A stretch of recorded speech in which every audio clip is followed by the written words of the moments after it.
Definitely not.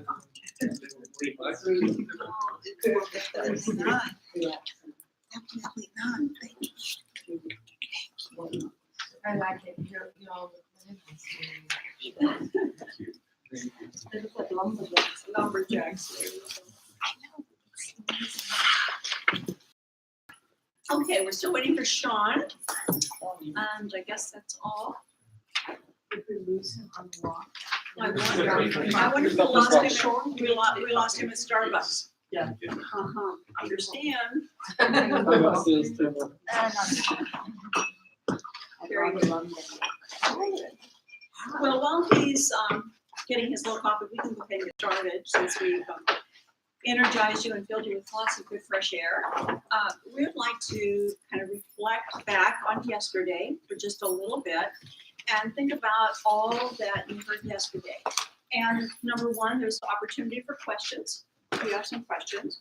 And number two, we'd like to hear from you. What benefit did you see in yesterday? Did you see any significant benefit for yourself? And if so, be specific as to what that might be. Okay. So not everybody has to offer, but everybody can. It's an open dialogue. So questions and significant benefits that you were able to see. And I'd also like to know what more they think they need. Okay, what were you? Sarah? Sarah? yesterday at the Franklin Center visitation, I asked what happens with the aging out kids. And we got a perfect answer. I would like to know if it's as perfect as the lady told us, because what we hear is different. What did she say? Well, that they go to universities, that they provide everything that they need, apartment, furniture, and everything. And they go to university even while they're in university, during their vacations. They try to do everything that they can so that they don't feel like I don't have anywhere to go, I don't have a family and everything. So They I have a would like to support know- group is what she mentioned. Yeah. They identify friends or families where they can go instead of staying back. I'm sorry I Yes. jumped in. That's entirely possible with that agency. That's what she Yeah, mentioned. right. It happens only here, it Right. doesn't happen in other This countries. agency has a very strong tax base. So they have a lot of money that other counties don't have because they're located right here in the center of Ohio. And they've spent years developing partnerships with other kinds of other nonprofit organizations in the community. And they have very sophisticated programs compared to many of the counties in the rest of the state. So I think that may be true for them. That doesn't mean we don't lose children, we do. But they probably do have that program. I was telling Sarah, I'm sorry, that we're visiting like the best of the best Right. in Ohio, sure, probably, and not all agencies are like that at all. Right. They're And much smaller. recognizing that children have, at that age, they have a lot of choices. You know, when they start to move into their own decision making, they can have great resources available to them. It doesn't necessarily mean that they choose that. So is every child rescued through this process? I highly doubt it. But it's wonderful that they were able to present a model to you of what could be, what could be. So, good, thanks, Sarah. Anyone else? Questions from yesterday, thoughts from yesterday? Yes, Jafar? I found something right at the end, very interesting, where they're going to have a Christmas something for the children. And I thought that, it's a nice thing to do, keeps the agency connected with the community, with the children they are dealing with. And from what we could gather in the afternoon, they care for their social workers somehow, because they did mention that there's I think sometime during the year, they bring, is it their own children? Yes, Maybe their I own missed that, where they have some kind of a function, and there's a lot of keeping memories, function, the pictures all over the simple things that make a big difference, both in the staff and in the lives of the children. That's great.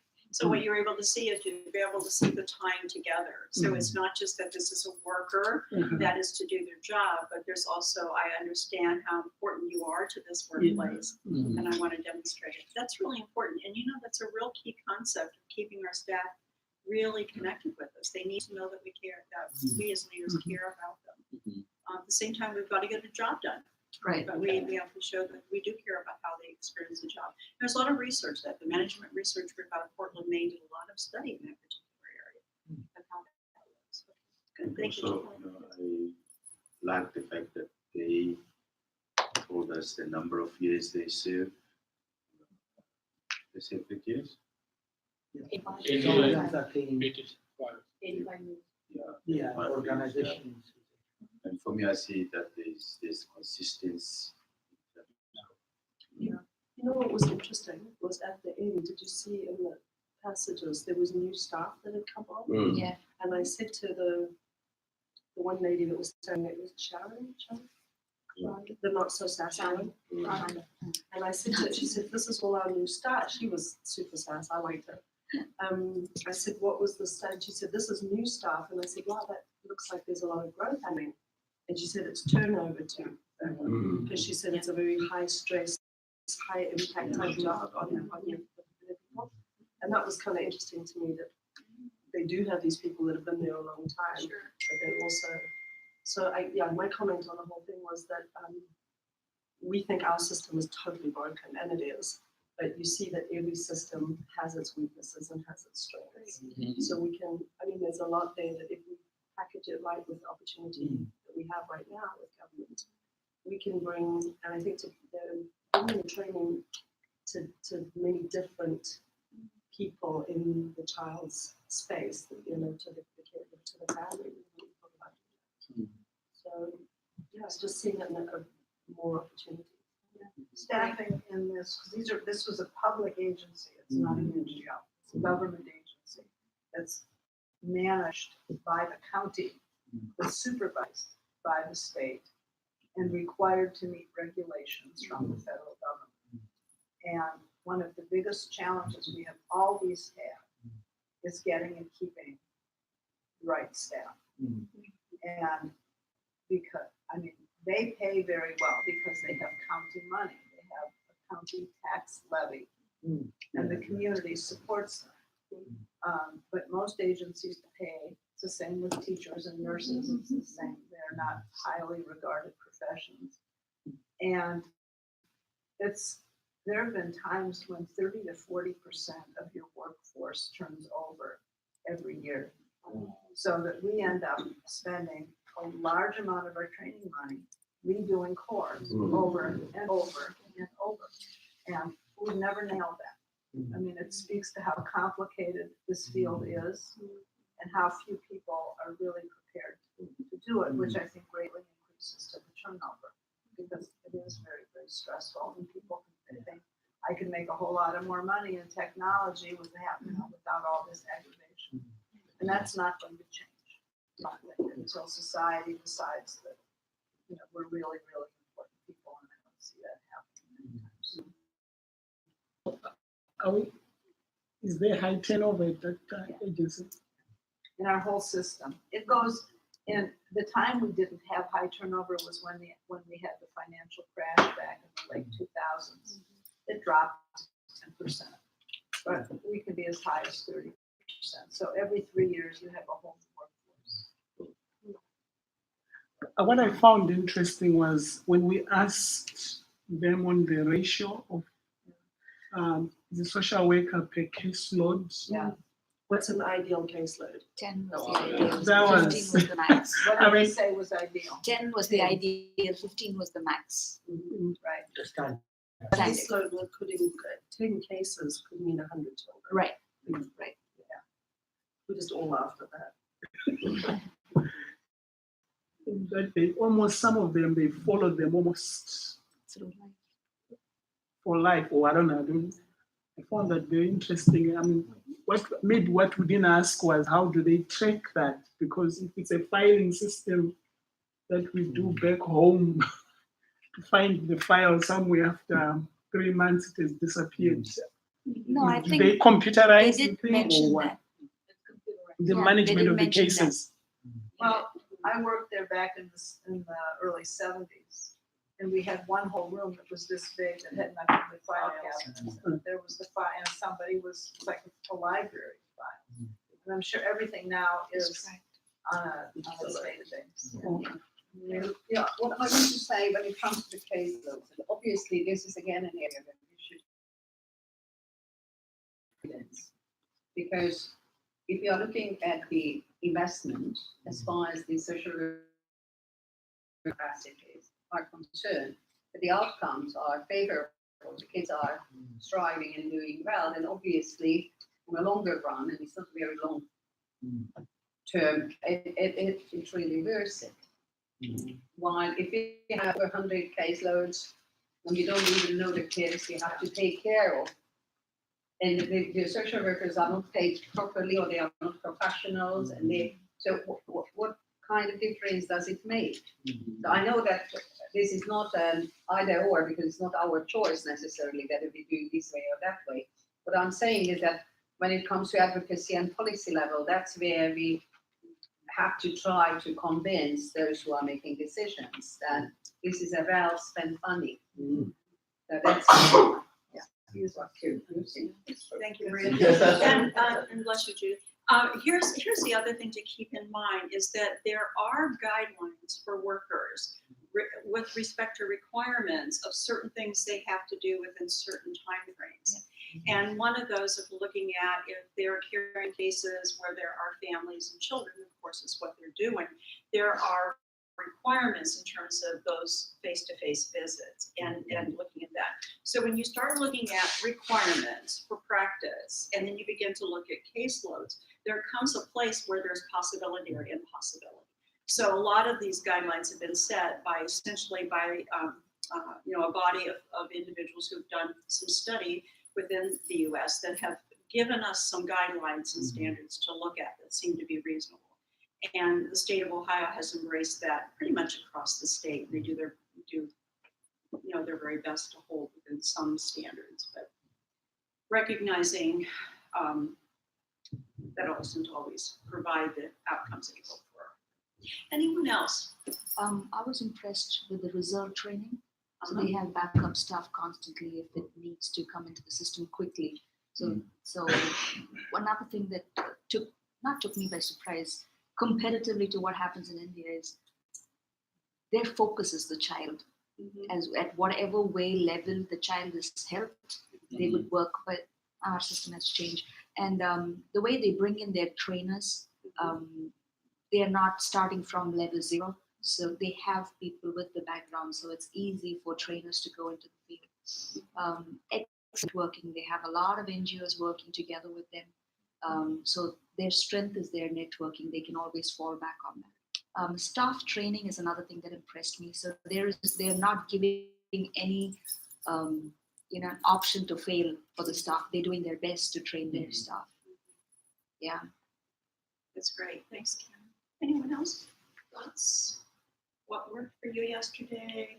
How you might take something back and apply it? Questions? Was yesterday worthwhile for you? Yes. Yes, I know you're all Very going to say yes with worthwhile. us standing It up here, but was I very think when worthwhile. you hear other contexts, it always helps you to reevaluate your own. Yes. And to look at it from a different perspective. So that was really good. And we go back to the very first thing that Judy shared with you in day one, is we're looking at the overarching look at what you're seeing here and recognizing this big piece, this big opening here, and what do we have, what's going on for us, and what pieces do we want to put in, and looking at how do we then begin to move to the direction of what we see as possible for our next step. Because we've got a journey, we know our destination, we can see a big picture up there, and it doesn't happen overnight. Look at the years that Judy's already talked about that IHS has been in existence and the laboratory it's been to get to where it is today. You can glean from what we've learned at IHS and start to fill in that hole from what we've learned. But you're a unique culture. You have to gather that information too and say, this is where we are, this is what we can do. here right now. This is what's gonna fit in here. And I think I hear you all saying that, so it's really You good. know what I think the best thing is from this kind of a study tour? You expect that there will be limitations in what you're able to do, so you can set priorities. But the benefit of having the big picture is you will recognize opportunities when you see it. That's very good. That's very good. And we're gonna spend our, after we look at change, and Judy's gonna help us to go through that and get some really strong foundation understanding of change and what we're working with in that area. But after we do that, we're really gonna dig deep, and we want you to go home with some of that reality in place, and where we can come behind you, coach you, and encourage you where you're going. All right, anyone else? We don't want to cut this short, but if anyone else has anything to share. Sean? Sorry, I thought about maybe doing like kind of I think there was a roundtable idea that was quite, I think, good to implement. Roundtable where the youth also have that voice opportunity. That is something nice too. So, yeah. That's a very good idea. That's the kids are the, I mean. Yeah, I know it's something in South Africa too. Yeah. We'll do one more debrief before we break at the end of the day today. And I want information from you to help us evaluate what was effective and what we could have done differently and what we should have done differently. And what we can do is follow up to each of you to promote transfer and support you as you move ahead. So be thinking about that. And I really do want constructive criticism. I mean, we worked hard to figure out the model. We think it works. You're giving us good feedback, but I want you to be really constructive on what else we could or should do. It's a huge expense to bring everybody here. Right. It's a huge expense of your time, and it really needs to be worth it to continue to have other people. Worth it all the way around. All Okay, right, you ready let's to roll? move to change. Roll on. You All bet. right, well, I told you that, I mean, I suspect we could take 2 days, actually, we could take a whole week and talk about change and how to manage change, which we're not going to do. That could be something on a later agenda, but I also told you when we started that I want to give you models of how to think about things and how to look at things. And you're all smart enough that once you understand the model, you can, apply this to your own circumstances. And then we want you to work in your groups. And we did some broad, strengths, weaknesses, opportunities, all of that, which I think really set the stage for this. But we want you to really drill down to more specifics. And I have a handout for you with a lot of questions that I want you to start answering while you're here in the group. But you will likely need to go home and work on them to get the information to answer all of them. But what essentially it is the first part of what you'd have to do, strategic planning in this sphere with all the things that kind of brings everything together that we've talked about. And when you look at them, you'll see what I mean. But the purpose of today is to give you some tools to understand change and then really get to work on what really are you going to do for the next year or two, and how do you want to go about doing it, and who else do you need to have involved, and all the rest of that. This is what you think about it. So I'm going to start. There are, I think, 3 models that I want to show you. And okay, so the first one is actually I want to say it's a model of therapy. And it came out, was done by some psychiatrists here in probably the mid-1960s. And it's called crisis intervention. And somehow or other, after this huge 10 years where everybody was looking at everything through the crisis lens, it sort of just evaporated, although there are still people who use it. But it has, in my mind, it has a very strong link. Since we don't need this, I'm going to move it.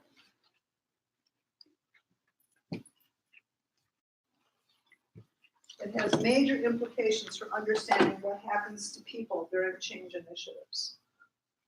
So the first point in crisis is that we all try to maintain what they call homeostasis, which really means balance, balance ourselves so that things are predictable, they're comfortable, we can manage them, etc. But life doesn't allow us to stay there for very long. And if we're too stable, we get bored. Right. So at some point, we're going to have to change something. And life and development are a series of changes. So the question on the table is, how much change can you manage? And when does change become so severe that it disables us rather than enables us, right? And these are the factors that you have to look at.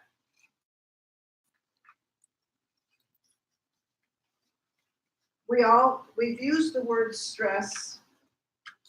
Oh, I'm so stressed out. But that's really stressing me. But really, a stress simply means something that disrupts your balance. Okay, it's that simple. So there is positive stress and there is negative stress, depending upon how it feels to you. Okay, but stress simply means you're being asked to do something different than what you've always done and what you're comfortable with. Training is a stress which leads to the performance dip. All right, ultimately, hopefully, it's constructive, but for a while, it feels very threatening. All right, so human beings, if we had no ability to manage stress, we'd all be dead. Right. So there's this category of everything that we know and do that when there is some kind of a stress, we go into action. And stress or crisis theory calls that coping. And again, these are clinical terms, but everybody talks, how well are you coping today? Or what are your coping mechanisms? Okay. But what it really means is everything that we do to somehow manage that stress and restore balance. All right? So talk to me about everything that you use when you're under stress. What do you do to reestablish balance? Just yell them out. Watch a movie. Okay. So that's distracting yourself. How do you actually deal with the stress directly? Because that's important, because I want to put that over here.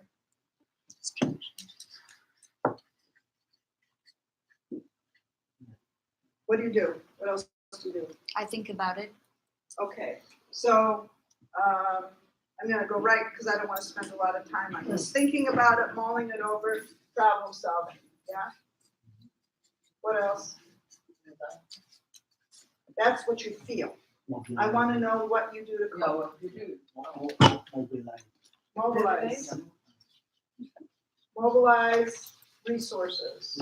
What else? Sue said delegate. Delegate. What else? Understand what is important and what is urgent. Prioritize. What else? How many of you run to your spouse or your mother or your best friend? Yeah. Just run away from. Run away from them. Use From the relationships From the stress. for support. All right.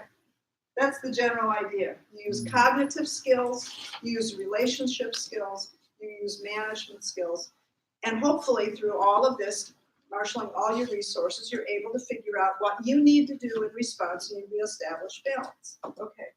So what happens if the stress is bigger than these can manage? That's where you get Anxiety and blockage. all right. What else? Fear. Fear, Frustration. frustration. Hopelessness. Yeah. Hopelessness. Bad decisions. Bad decisions or no decisions. Maybe purposelessness. Say it again. Purposelessness. So without purpose. Lack of direction. Right, exactly. Okay. So here's the point. Oh, there's one more piece to this. There are certain stressors that are universally unmanageable. The death of a very close family member is one of those. There's nothing you can do to fix it or change it. It just is, which is why you end up with all of this.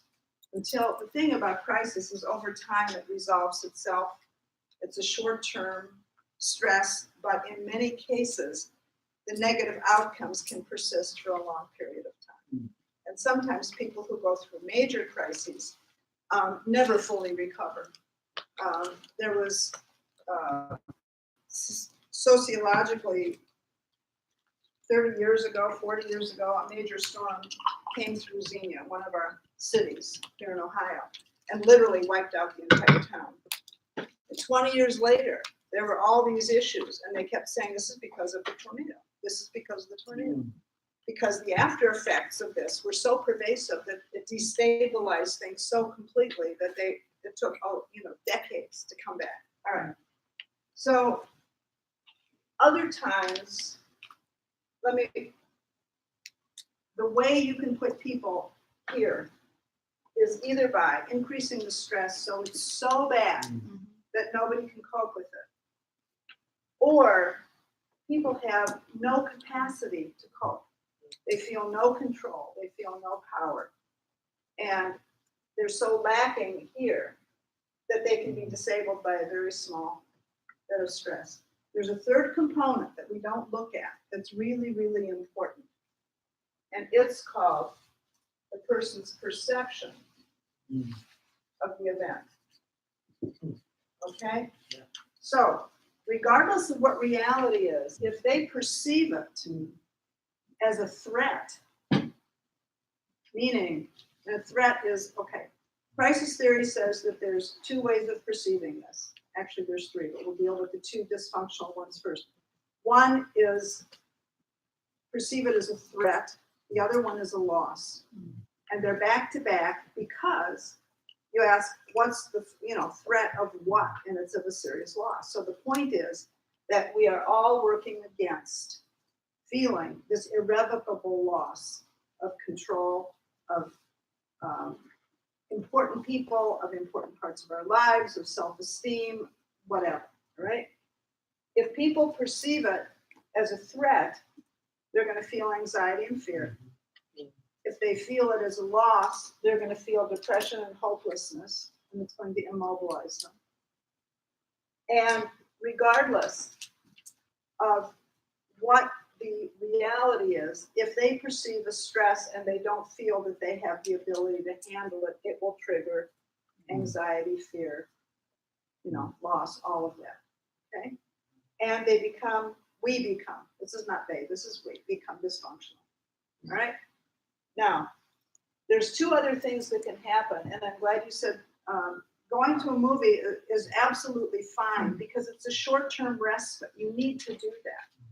But there are long-term things that people do that are not as functional. One is to just get out of it, leave, flee, go away, walk away from the stress. Just get it out of my life.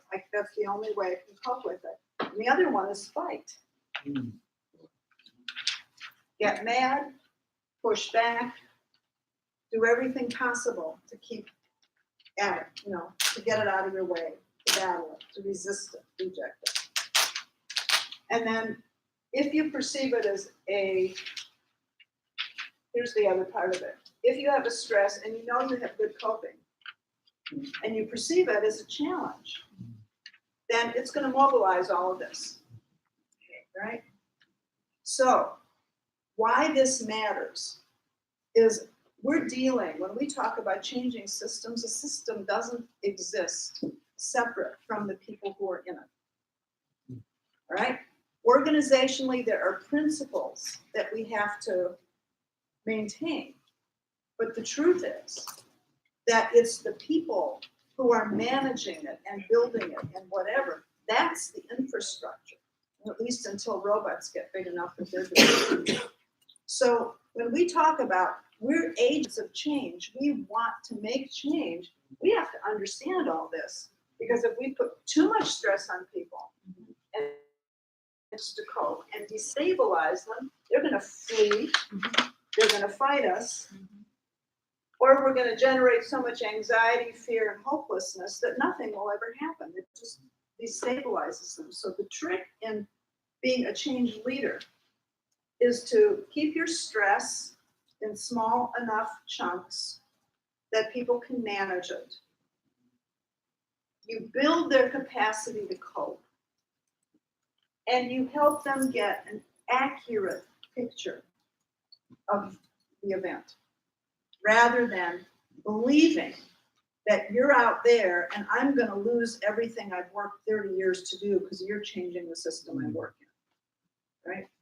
So keep that in mind as we look at these other models, because if you understand the human element in leading huge groups of people toward some kind of change, you'll not only understand resistance, but you'll be able to work with it. Because when somebody's resisting, most of the time it's because they're perceiving this as either a potential threat or a potential loss. And some will tell you, I'm too busy, I'm overworked now, I can't do what else you want me to do. I just, I can't cope with anymore, I'm barely standing now. So there are some realities. If you put too much stress on, doesn't matter how well they're coping now, they're not going to be able to cope with the next piece. And if you understand that, you'll be able to work through the resistance in a constructive way and maybe negotiate so that you can at least keep. You want this one, Judy? You want this flip chart? Yeah, that's fine. I was going to say, I'm hanging it, but this one's fine. Yeah, let me move it over.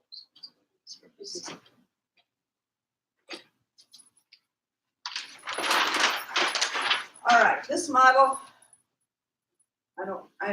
somewhere at home, I have who did it, and I don't know whether or not they invented it or they borrowed it for somebody else. But this is not mine, but I think this is a stunning visual of what change happens. There's two ways of looking at change. There's a desired change and an undesired change. But the outcomes can be the same. If it's an undesired change, people are not going to want it because it's not being in their best interest. But the normal process, it looks like this. This is our old bell-shaped curve. Okay? So here, this is the idea stage. And everybody is, yes, great idea. We need to do this. I love the idea. I can see it, how it's going to help things. And everybody's on board. And you're always going to have people hanging out over here. Well, that's the third model that I'll get to. But the idea stage, you've got all your people engaged and enamored and everything else. And you do your initial strategic plan and you start your work. And here's what happens. Anything like this is what we call an uphill climb at the beginning. And you have all these factors. None of us can predict everything. Right. You have all these what we call unintended consequences. Does that, the word unintended? Things we didn't expect to happen. Nobody saw it coming.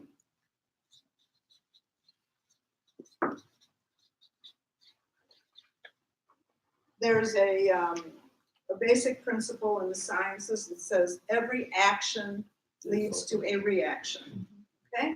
So we're acting on the system as we begin to try to make changes, which is going to unearth all of these things. Even as we thought about it, we figured it out, we planned it, unintended, we didn't see it coming. And that increases stress. All right? And some of these people who love the idea get here and say, I didn't count on this. I did not expect it would be this time consuming. I did not expect I would feel this beaten up. This is not just mine to do. Somebody else has to take a part of it. And what happens, start dropping out because it's too much for them. They're over here.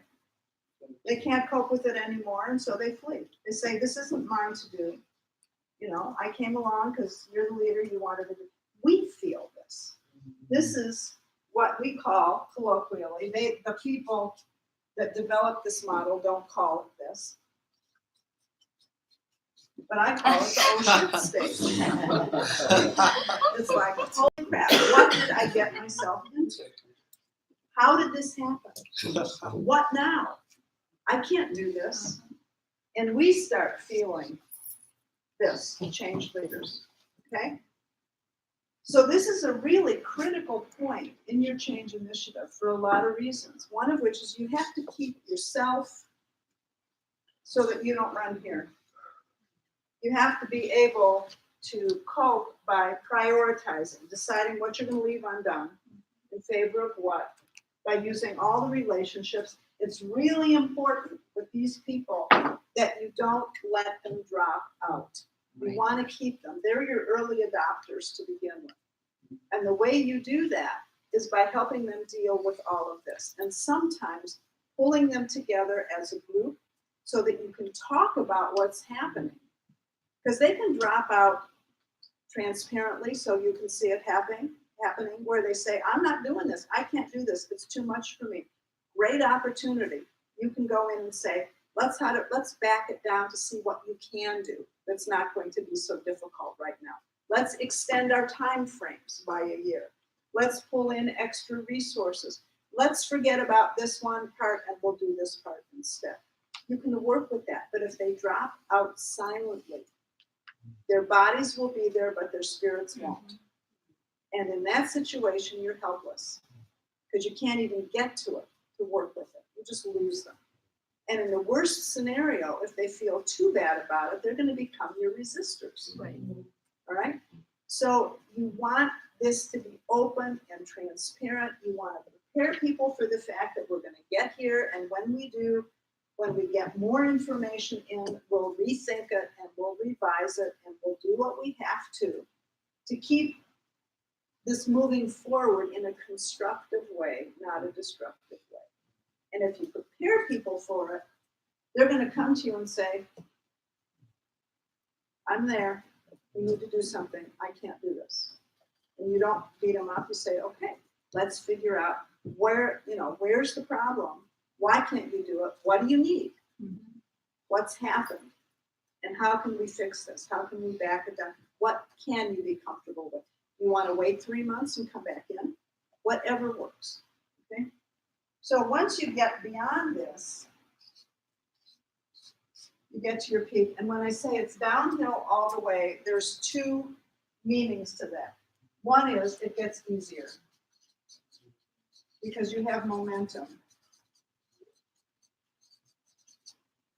So things are rolling. It's, you're going along, you're getting good outcomes. Some things don't work, some things do work, but you're in the middle of this. But the other meaning is, and this is one that you constantly have to work at in any kind of initiative.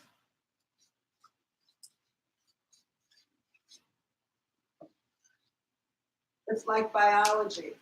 Things develop to a point and then they begin to disintegrate. It's the natural course of human and, not only humans, of everything in life, okay, including planets. All right.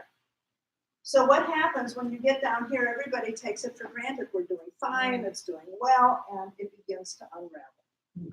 So at this point, you can't say, well, we've done that, let's move on to this. You're always going to have to go back in and keep pushing this up. Yes. Yes. Oh, you're just helping with, yeah, exactly. Okay. So can you think of instances when you're involved in any kind of change, and it's not even organizational change, where this applies? You've been there. Can you tell me about it? Give me a couple of examples. Yeah. I was on a focus, well not a focus group, but a group that was working on ethics involved in psychology and how we should try and structure an ethics paper for practicing psychologists. And one of the ideas were really to try and see how we can use technologies to meet the service needs of populations. And we got a lot of resistance from those ideas, things like giving counseling over Skype and seeing how we can use technology. And I think we had a lot of resistance. And we tried, Right. but to our avail, it unfortunately didn't work because our ideas, at least psychologists, are very traditional. So, All right, so what dynamically, what might have been happening? What was the resistance coming from? the resistance, I think, was more to do with the fact that people might perceive it differently with STEM technology. If we open up that space, is it allowed that people who are not necessarily qualified could do things like that because we put it into policy? So I think it's almost those kinds of discipline issues in terms of the ethics of the service quality, I suppose. Absolutely. But there's one that just comes to mind immediately that I don't think anybody would speak or say. Is that if you can get counseling online, who's going to hire me? Yeah. There we go. That's the stress. Okay? What am I going to lose? That's all this ethical stuff is the cognitive piece of it, but the emotional piece of it is I feel very threatened. Or if I have to use technology, I'm not very good at it. I'm not good, you're going to see how really incompetent I am at this, or I will become you're making me incompetent because I can't do this. All right? So it's the same thing with our trainers, trying to get them to use technology. And the resistance comes from, it's the performance bit. Some of them are not really good at technology, and they don't want us training younger, newer trainers. They want the trainer pool to remain exactly as it is because they're making their living doing it, and they're afraid younger and newer trainers. Okay, it's real. This is not a perceived loss. It is real. We are trying to move them on because their experience was 35 years ago, and the world has changed, and they can't possibly, unless they go back to work for 2 years, they're never going to be able to do this. So there's some reality to it. There will always be some kind of personal fallout to any change. And you might find that the people who are most resistive to it are the ones who have the most to lose. Other experiences? Because the institutionalization is one of the biggest. Perfect. Perfect. So what are the threats? And what are the Wonderful losses? ideas. Yeah. Closing institutions, placing children to communicate and family-based care, a lot of unintended consequences, a lot of resistance, of course, lack of funding, lack of readiness of the communities to accept children. So it's Loss of jobs for whole communities. Yeah, We find that exactly. that's what they're saying in Ukraine is that these institutions are located outside the cities. exactly. And it is the livelihood of everyone in the Everyone is community working in that works. given institution. Yeah. And the fear of the communities to meet those kids, disabled persons, whoever, are now coming to live with some daily there. Yeah, so that I guess is perfect. It is, Yeah. and Yeah. as well as perception as well as looking at how those who come on board have had a lot of coaching to change their perception and bring reality into what their fears were. So we go right back to this exactly, and it so fits. This does fit. This absolutely fits. And I'm not sure why this is the guts. Maybe it is. Why people change, train change management. But this is what's going on. And we have to be smart about it, and we have to talk about it openly. We have to have people say, I'm afraid that I'm going to lose my job. Is there something that we might be able to train you to do differently? Might you be willing to transform this institution to support families rather than only children, so you will keep your job? We will provide you with the supports. We will not do it so fast. We will do experience. Whatever. So you're getting the feeling here that you need to do a great deal of preparation before any kind of change. All right, So, we've been doing this for the last 30 years. Yes. And new evidence then comes on board that shows we have not been doing it right. and now are scared. I mean, it's, we've been telling our supporters or funders that it's working. Now you're telling me. All right. So, oh, did you, go ahead, yeah. This is a beautiful picture about change. What about transition? Transition is change. Like, is it momentarily or Any change can change, you know. If I said we're not having lunch today, we're gonna work till midnight. Ouch. Okay, that's a small change, but ouch. All right, so what's the threat? you get hungry? You'll get hungry and feel miserable. The fact that you have to work till midnight, Being tired. being tired. What else do you perceive here? You have no control. You know, or you're in a position where you can get up and leave and go get your own lunch anytime you want, but how are you going to be perceived by other people? You're a threat in terms of, your esteem, how people see you as being cooperative or not. I mean, you can take this down to the level of anything, any instant, so that once you're attuned to this, if I sit down and I'm talking with a staff person and offer something, and I feel they start, I feel them digging in their heels. My first thing is to say, tell me what you're thinking. What are you hearing about this that's a problem? I need to know. Instantaneously. And then you can negotiate it. You make it transparent so that people get what each other is thinking. And what you say is, here's where my head went. And I'm making this up. I brought you here. I'm taking all of your time. We got, log jammed because we didn't have enough time to do everything. This is so important that I don't want you to go home without it. And my only solution is that we work through lunch and keep you till midnight. And you say to me, let's do this instead. Let's bring lunch in. And we can eat while we're working. And let's take a break for an hour before we work through midnight. And let's look at everything we need to do and decide what we're actually going to do here and what we're going to do on Skype when we get home. Same objective, you get the objectives met, you've negotiated a solution, people feel more in control. We've got a compromise or a consensus on the best way to do it. Or we unprioritize some things. And you say to me, Judy, our minds are full. You can talk till forever and we won't Till hear the cows anymore come home. because we're done. Yeah, till the cows come home. Yeah, exactly. Okay, that gives me information I need. And unless I'm, really a terrible person, I'm going to hear you and say, okay, thank you for the reassurance, because my stress is that you're going to see me as not living up to my promises. And that threatens my self-esteem as a professional. This underlies all resistance.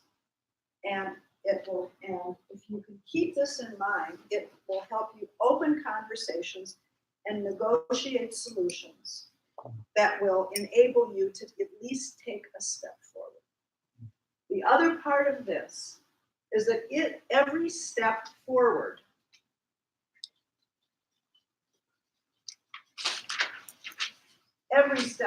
no matter how small, communicates coping. It says to people, we put this piece in place to help us cope. We've done this part of it, which actually helps build our foundation.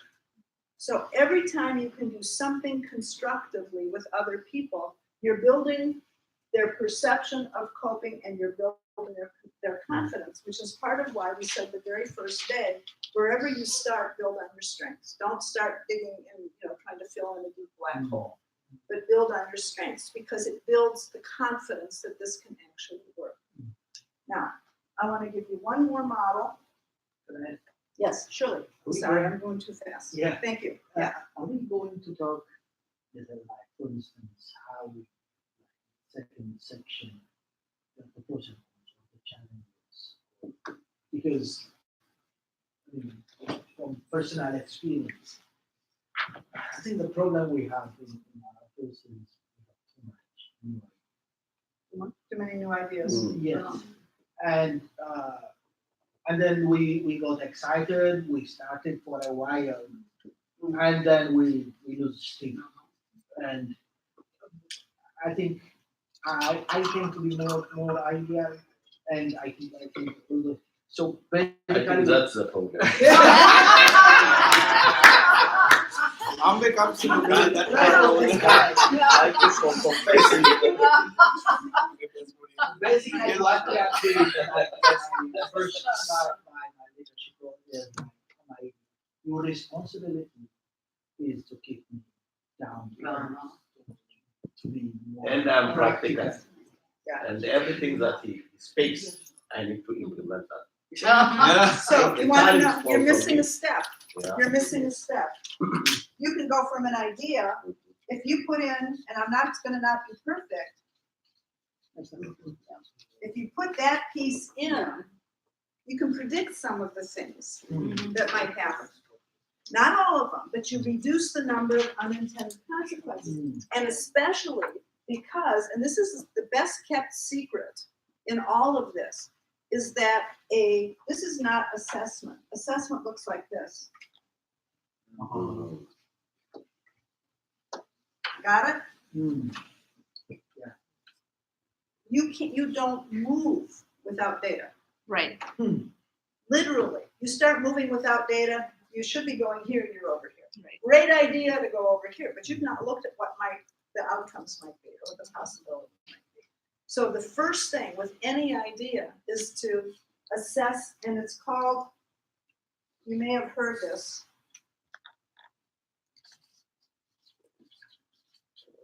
Feasibility. Is this even doable? I mean, it sounds lovely, but is it doable? And there are people that spend thousands of dollars on feasibility studies and market research before they launch anything, because they want to be able to predict as much as they can what the outcome is going to be. And they don't want to go off on a direction that's going to take you over a cliff. And we do a lot of talk about that from a faith-based community of counting your costs. Let's just tie it right back in and looking at how important it is that you look always in terms of what does this mean? What's it going to mean to the people? How is it going to play out? It's not just about counting costs in dollars. It's counting it broadly. And looking at feasibility study is that it's looking at what's going to make it happen. Is it feasible to go there? But in looking at in terms of the assessment piece, it's also we're looking at, is this the right time? Or do we have the right people? And a whole lot of things that will help us to.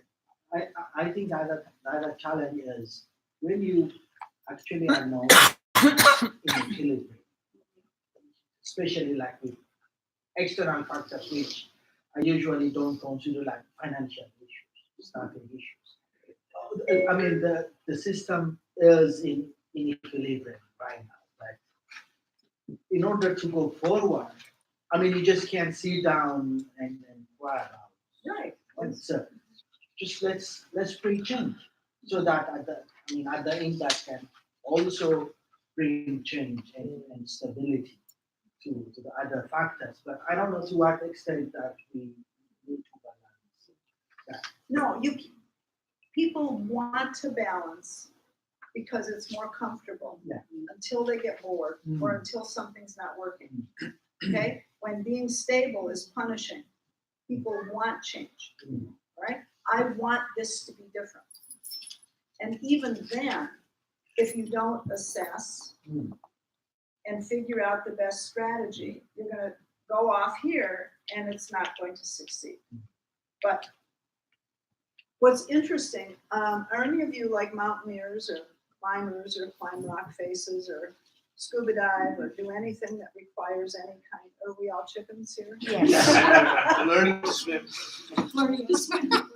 Yeah, Learning to walk. learning to walk. Well, there are people among us who are bored enough that they go out and garden. Gardening is, they makes them perfectly happy. There are other people who have to jump out of airplanes. Right. So our threshold for this balance is very, very different. But if you're bored, you can be depressed. And so you think about things, gee, let's go try this. And if you perceive it as a positive growth and a challenge, you mobilize all your energies. But Same thing happens here. You mobilize your energies. This is the guy that wants to jump out of an airplane until he's in the airplane, 30, not 30,000 feet, 5,000 feet up. And somebody's pushing him out, and he's going to say, "Oh shit, I didn't expect this."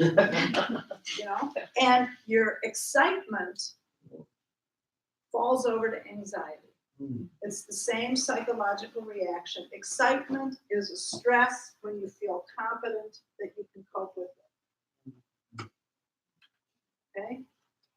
But when you begin to perceive that you can't cope and there's some real dangers involved, that same excitement turns to anxiety and fear. It's the same emotion, the same continuum. It's a fear of loss. All right. So the answer to your question is yes, you don't want to stay stable. The railroads in the United States decided not to change. In the 1800s, they were the primary form of transportation across the continent. And they continued to operate as they always did while the airplanes came in and the trucking industry came in. And all of a sudden, everybody had a car. All of a sudden, the railroads had nothing to do because they didn't change with the times, because they maintained their homeostasis, their balance in a changing environment. So you're absolutely right. You have to change to stay on top of things. But that doesn't change this paradigm. Whether you choose it or not, this all still exists. Why is assessment oscillatory like that? This assessment means that it's continuous. So you do an assessment before you start, and then halfway through it, you're going to be gathering information about it. Once you get into it, you're going to look at individual people, and somebody's going to be a little more afraid than you thought they would be. All right? Or you get into it and you realize the resource you counted on isn't going to happen. Or you get into it and 5 people come in and say, "I want to help you." All right? That's going to change how you actually go about it, so that you dig deeper to get more information, you put it back into the mix, and then as you move forward, you're going to get more information. In other words, what I'm saying is that a lot of the information that you need is not going to be available to you at the beginning. And as you do it, you're gathering more information. This is what they call continuous planning. And it's kind of being this cycle. It's not you assess and then you plan and then you implement.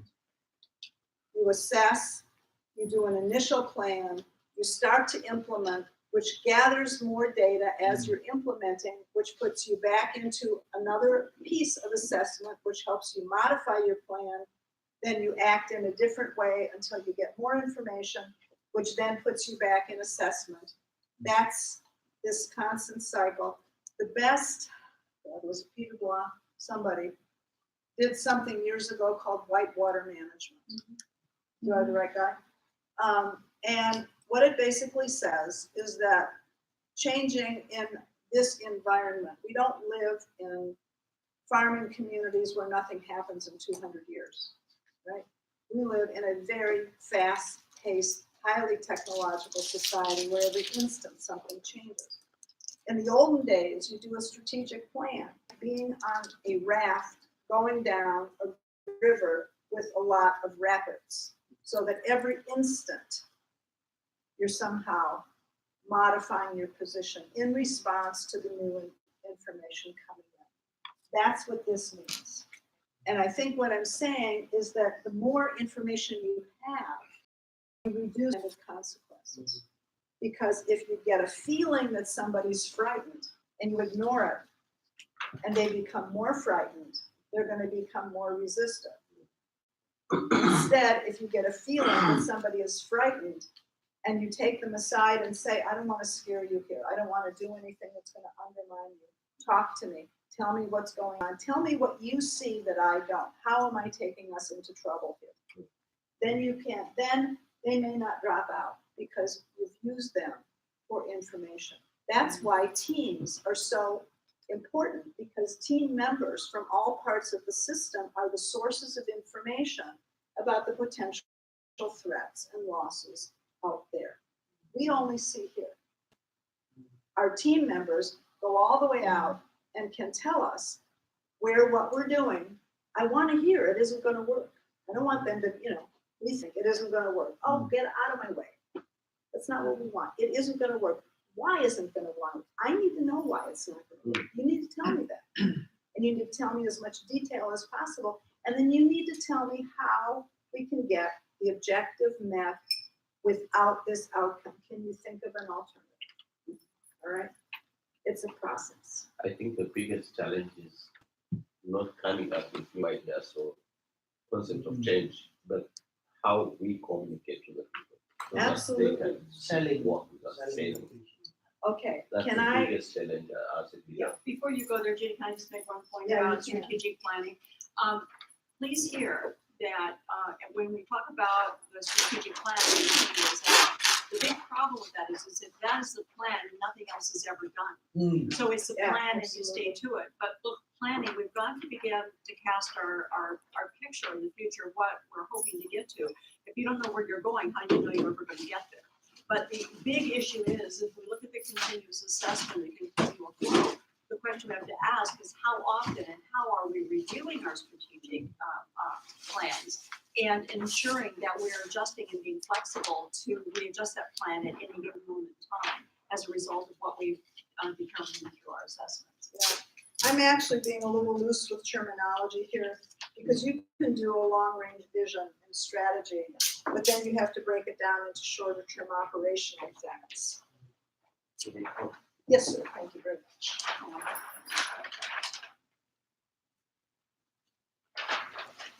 Thanks a lot. Anywhere you can sign this. All right. So one more piece to this is another bell curve. I didn't make this one up either, but it's actually a sort of a change. It's a compilation. I think the original guy that did this was Rogers, and coined some of the terms, but his model looks a little bit different. So you all understand what a bell curve is, yeah? Mm-hmm. All right. So we've got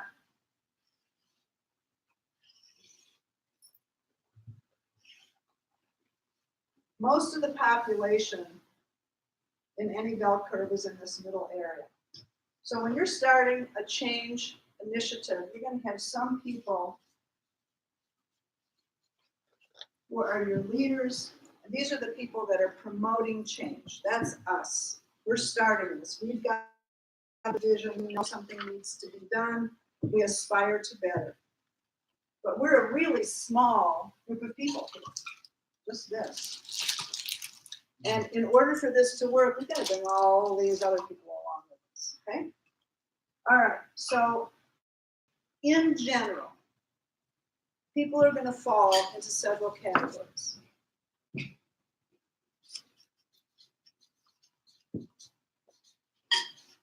You've heard me talk throughout this about early adopters. These are our colleagues, or it could be that they're people that we don't even know who are thinking the same thing that we are, and who have as much commitment and investment in doing the same thing that we're doing, and who realize if we knew about each other, and if we worked together, we could probably get a whole lot more done. Right? So these people are your allies in every respect. Totally committed to the same thing you are. Now, that doesn't mean if the going gets too tough, they're not going to fall off. They will, and so will your leaders. If that's why you need to manage this so it doesn't put anybody over the cliff. Right? In the middle,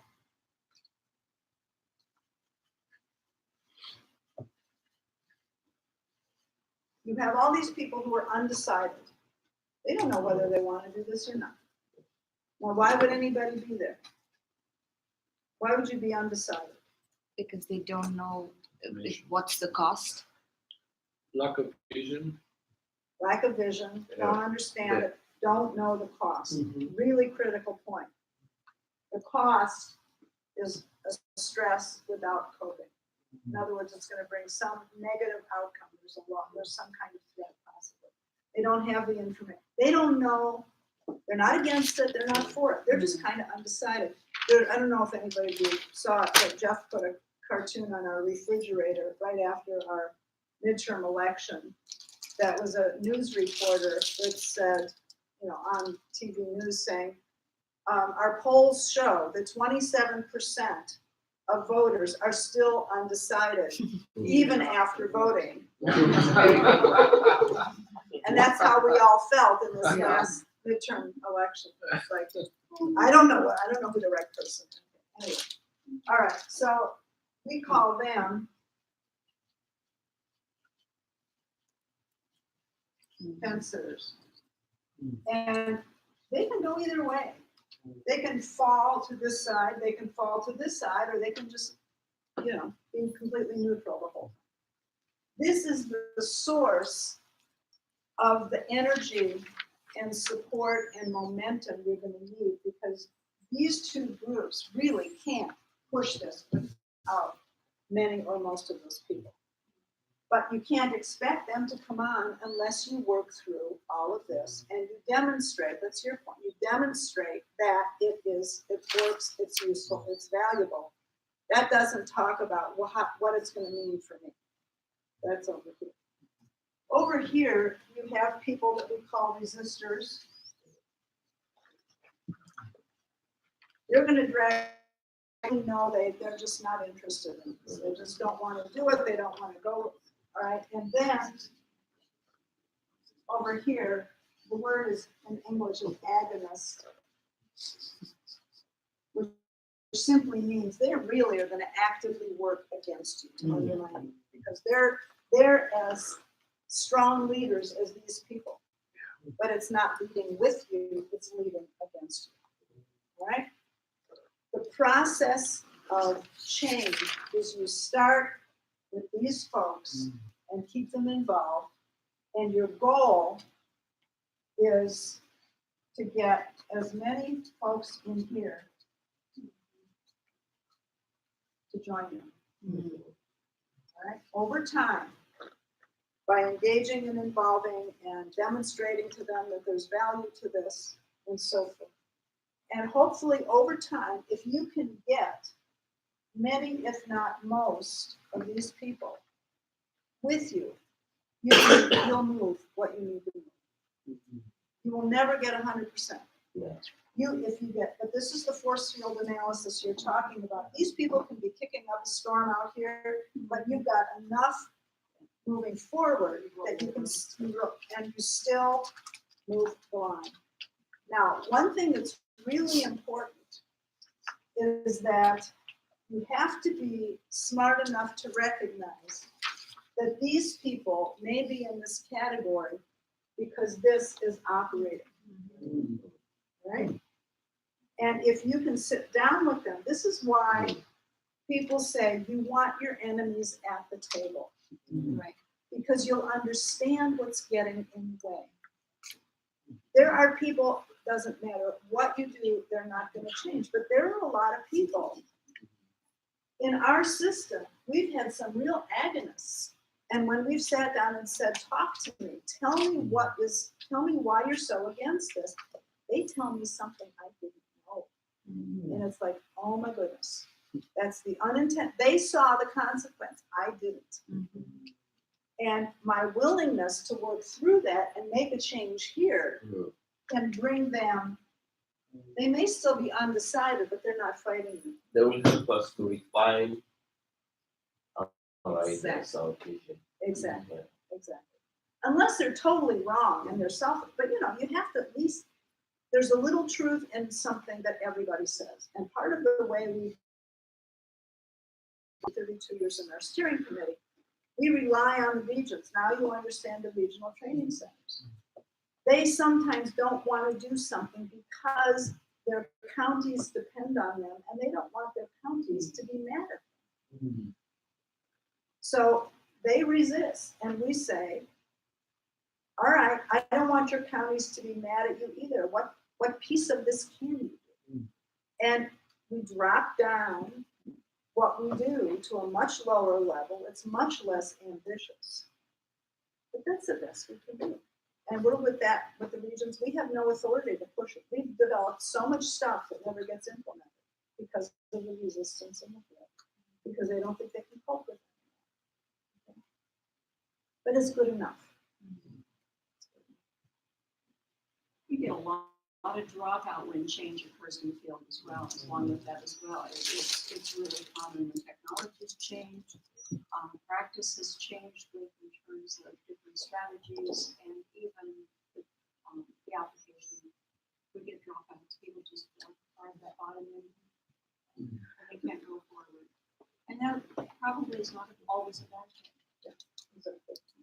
No, and there will be some people who are, and I think this is where young people get frustrated because the old people are, and I'm using the terms euphemistically, really dig in their heels and say, we're going to do it the way we've always done it. This is the way I was raised. This is what I believe. This is what I know. And say, fine, go be yourself. I'm happy to have you be yourself, but not in my system. And that's why so many old people have to change or get out of the way. So keep it simple. Yeah. I think sometimes we make it very complicated. So those agonists to say. Exactly. That's exactly right. Pilots, build demonstration projects, take it a step at a time, avoid overload, taking it a step at a time. And this should be very important to you, going home saying, oh my goodness, there's all this stuff we'll never do it. All right? If you're feeling that if the expectation is that you do all of this in the next 2 years, you're going to be stressed and you know you can't cope with it. You put yourself into crisis and you'll probably fight, say hell no, or just go off and do something else. I'm asking you to recognize that a small step, which allows you to move a little bit at a time, but doesn't prevent you from coping constructively with it, is the right thing to do. You sell stuff. This is what I wanted to say. You talk about, you use the word buy-in or selling it. You don't want to do that. It's like, it makes me think of a car salesman. This one is the best car that was ever put out. You need to have this. The word for me is investment, which means that people themselves value and want to be a part. I can force them to be a part. I can, talk about it forever, but I want them to say, I like this makes sense to me. What can I do to help? I want investment, and it takes more work because, if you bully people into doing it, they'll say, fine, okay, all right, I'll do it. But, they're with you, they're here. On the other one, they've dropped out psychologically, even they're saying, yeah, I'm here, I'm at the meeting, I'm with you. Okay. So these are the models that I hope you'll use as you're trying to figure out how you take the next steps. I think they're really useful to me. And it may be, in case you haven't figured it out, my whole communication style and my whole persona is cognitive. Not without emotion, but I look at the world in a very logical way. And always have. And I build models and hierarchies in my head because it helps me organize all this information.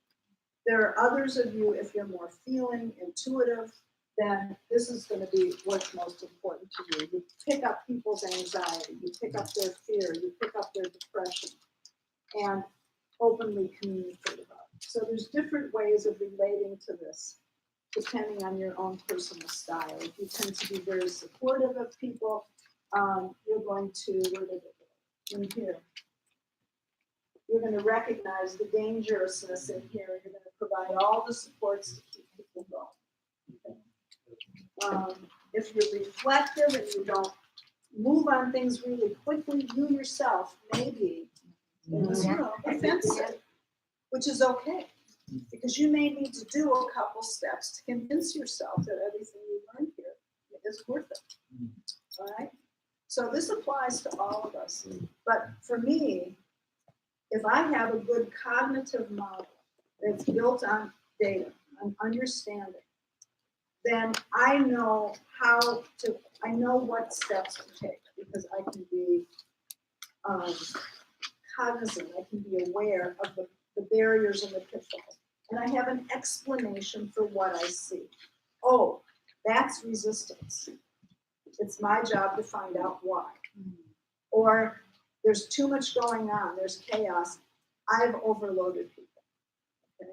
So I'm their coping is falling apart because there's too much stress. It's my job to back the stress up. And you can do all of the other stuff, but if you use the model, it'll help you think your way through constructively rather than feeling your way through. And in many cases, the feeling part's really important. If you think and don't do anything else, you can think your way into a paper bag. But you have to be able to balance it. But for me, I've used these for years, not only in change, but in supervising people and working with family members. Understanding these paradigms makes it much easier to build teams, to negotiate, because you keep people with you, you keep them from falling off. All right, I'm done talking, so let's discuss for a few minutes and then we'll, yeah. You recommend any The Ruby can probably. Tell me a question again. Wants resources to read. Oh, yeah, absolutely. Well,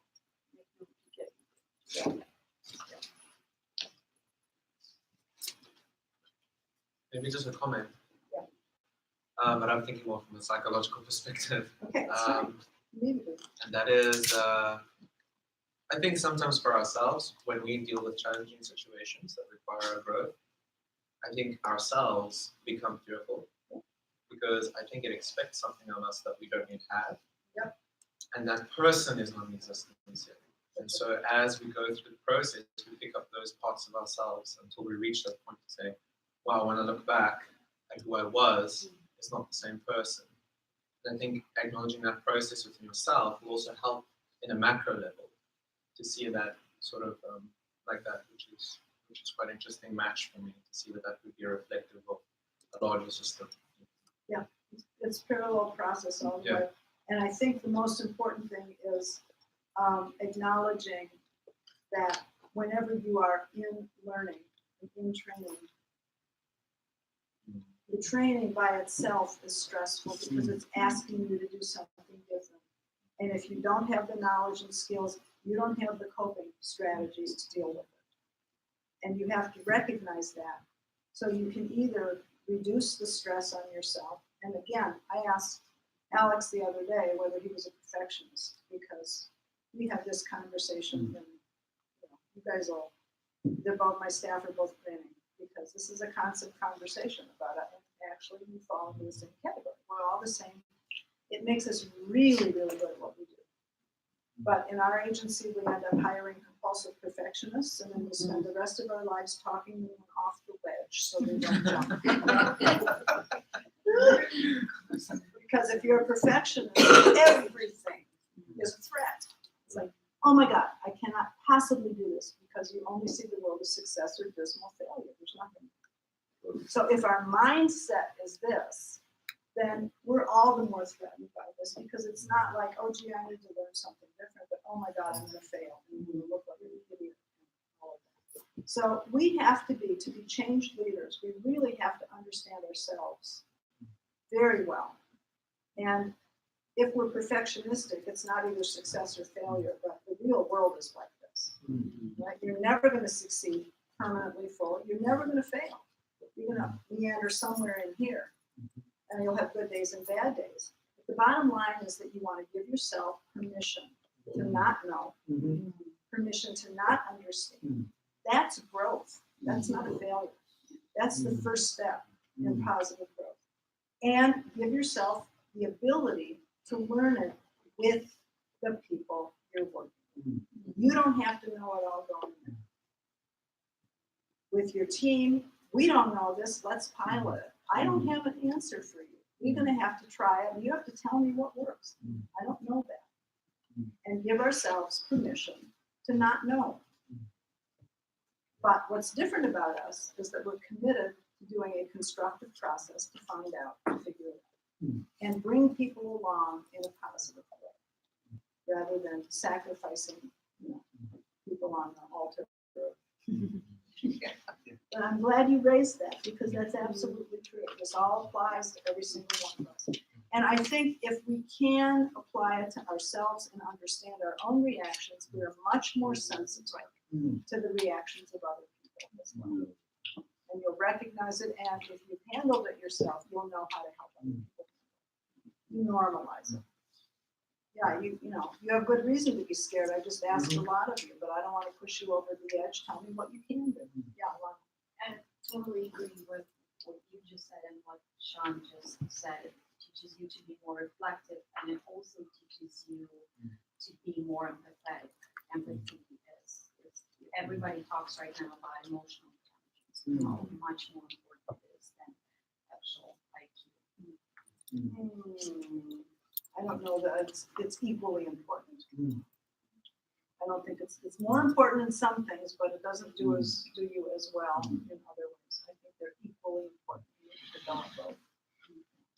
One thing, we struggle with change as a society. Yeah. I mean, as a traditional and more conservative society. For us, change, that's why like, we always question if our training can actually make a difference. But one thing that really helps us is we now talk about this static and then growth mindset and its implication. And that we have found that we have used it with our students in our camping program and with adults. And it has been kind of like an eye-opening for I think we might have you remember the chart that they have, like the way you approach problem. So we have found that to be more communicative, effective to our society. Yeah, this is a Western model. I came from the United States. The concepts are the same. If you're human, you feel fear. If you're human, you feel loss. I mean, none of that changes. But how you communicate it to people, you work it within, you know, and there even you find biblical passages all the time that reflect a lot of these ideas. So it doesn't matter how you communicate it as long as you understand it. I think we will be more fruitful in bringing change if we work, especially with the youngsters, with kids. For us, you know, the grown ones, they have the tradition, it's a mindset. But when we work with youngsters, it's easy to communicate about it. Okay. Age matters. Yeah, well, I'll give you one more thing. I know half of us are taking a break already, so I will try and make it okay. So I will. And this is important.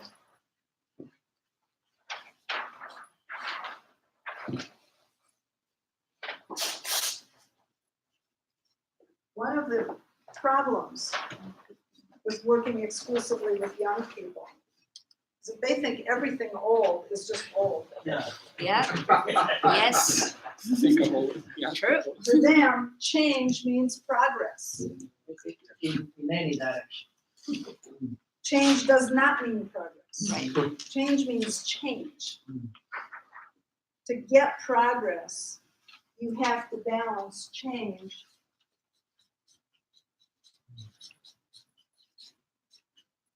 and continuity. Continuity means keeping what is working. You can destabilize whole systems by changing too much at once. And 30 years of work or centuries of traditions, if you throw those out, people are left, they don't know what to do. True. Yeah. All right? So part of this, change plus continuity is progress. So young people are going to bring the change, and your elders are going to bring the continuity because they know what will happen if you toss this piece out. Right? Yeah. I think I love this the best. Okay. Because you spoke a lot about our fear of change. Yeah. And somehow, either I'm still young or I'm, to my personality, everything that means change is exciting for me. Okay. What I think for me, the lesson is exactly what you say now. Because usually when I find a new idea, I'm so eager to implement. I have a few people who jump, but I have a majority of people who doesn't want. Wait a minute. Yes, and I don't take the time enough to do that. But I think this is great.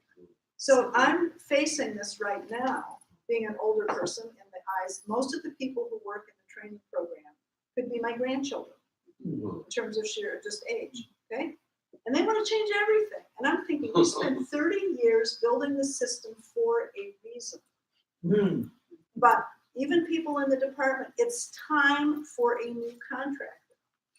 Just because we've been here for 30 years in their mind means we're no longer qualified to do it. So we have to demonstrate to everybody how willing we are to move ahead, which we've been doing by embracing technology and all the rest of it. But we also have to educate them about the dangers of deconstructing this whole infrastructure. Because if you pull it all down, something that took 30 years or centuries to build, you create chaos. Right. You can't build it up that fast. So part of this is managing how much change and where you have things that are important parts of it that you shouldn't be changing, maybe later, but that you need in order to maintain your stability.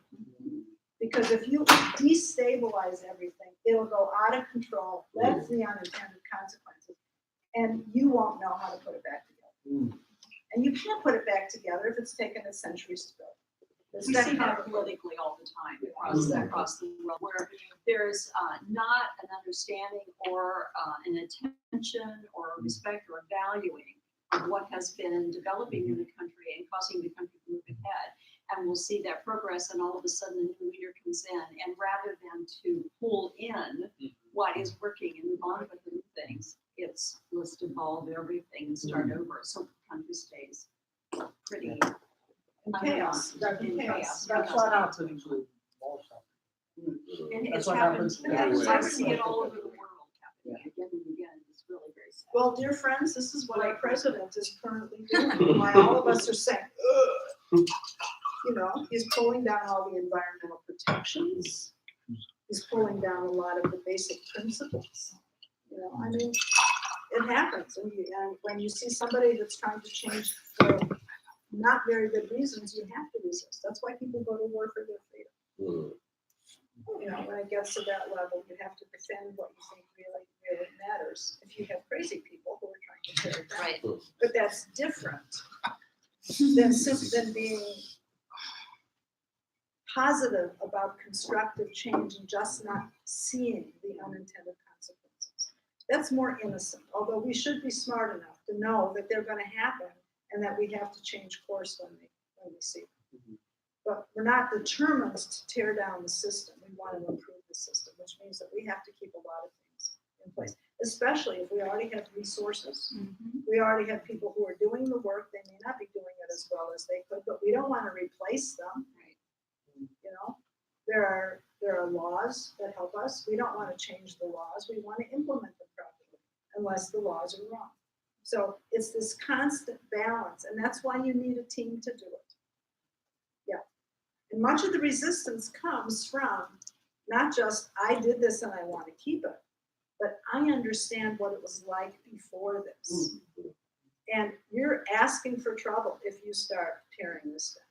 That's why I want my adversaries to tell me what they know that I'm missing and help me evaluate how to get where I want to go without creating more trouble.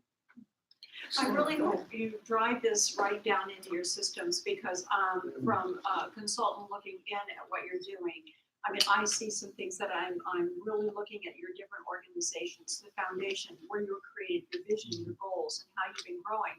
But I also see some of the tensions, the challenges as well. So looking at this, when you go back and you begin to share with your teams, this hopefully highlights some of the things that you really are going to need to take captive and to think about and to be able to be sensitive to, in terms of when you're talking about ideas, what you've learned and how it might feel to them, going back to what you might be doing by presenting new ideas is suddenly throwing a big stress factor at them, and what that might be. But anyway, good discussion, Yes. Yes. helpful. Yes. Let's take a 15.5-minute break. Oh, I'm just giving you 30 seconds to get to the door.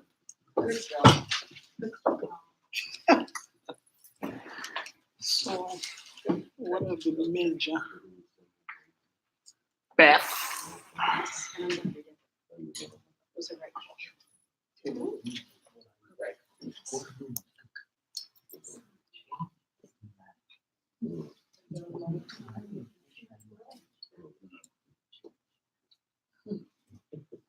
I need it for that. That's part of the change. That's part of the change. Oh, please don't. So he don't plus the continuity. And the continuity, but Okay. he thinks that he's making progress by firing fish. So that's Ron and me too. He's the change on the cut. Okay. Yeah. He, He's the big picture guy. I'm the Okay. implementer. yeah. So he has this grand idea. I know what's involved and I'm saying, wait a minute, slow down, too fast, can't be done. I need to talk to you. But you need both. That's why we've been partners for 4 years. Because you have the two visions, the two cognitive styles that complement each other. You're also gonna do this. Mhm. And sometimes you're gonna do this. Yeah. Where you're talking about, you're You're here, a you're brain. there, Yeah. but that's the strength. That's why Are you afraid to No, I just want It's back.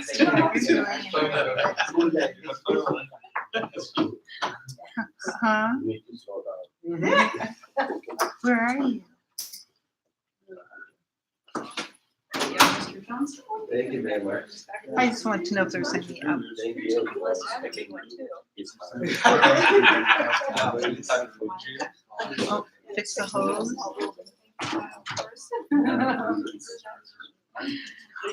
Oh, oh yeah, yeah, that's right. I remember. Yeah, you didn't see our daughter, did you?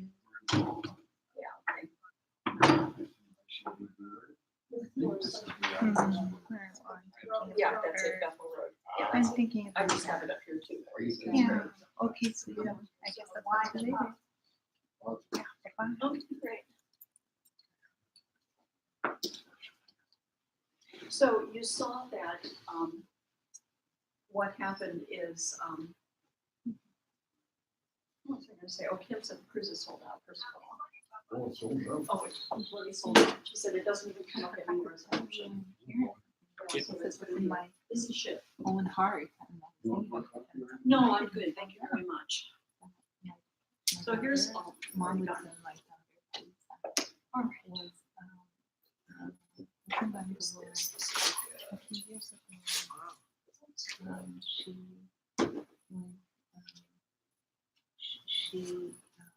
She's, when she was an undergraduate student, she went on a program in college, and it was all about social entrepreneurship. And so she just had a wonderful, Maria. time.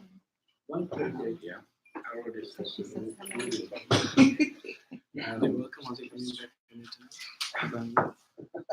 Well, it's like now, there's no program in place for her to. how are you doing? All I know is Good morning, anyway, good morning. place the people, food. I guess it would be nice. However, Oh, I guess yeah. it is too far to bring them, because even if you bring them to I don't have a some lot other of details European to share with countries you. which are on this. closer, that's what I told you. So that's another connection, that's all. I could say I had been there too, but I'm anyway, really happy Hadisa when was I there. started collecting material, They're all even on to Hungary or Kids. other countries. two, Western, yeah. no, but I mean, no. Also older daughter making field is visits and meeting the locals and understanding 27, how this and our change has son, occurred, Nikiara, because this is 24. we're too big of a staff, and also culture is Yesterday, very. your children's Oh, age. one of the That's how it feels. Yeah. So what did you, one of these places, but also what was the relevance of this conversation for you? Did you find it because interesting? then here, Then it shouldn't be here. it You should be experienced. yeah, then here it will be the third So part. this is kind of Together. seeing, that's why I asked this question, That's an transition. Of Because course, not many people, but transition is also a big change. then they No, find but out that's, It's not- that's what I'm saying, that there are so many It is not just you means don't think done. it's really See desire, what works out, what especially as doesn't Romania has become even closer and easier, and also looking even within Romania, for instance, at Cluj, work. It is a place for they've been everything. doing a lot of things Family, for their management, same stuff. everything, everything.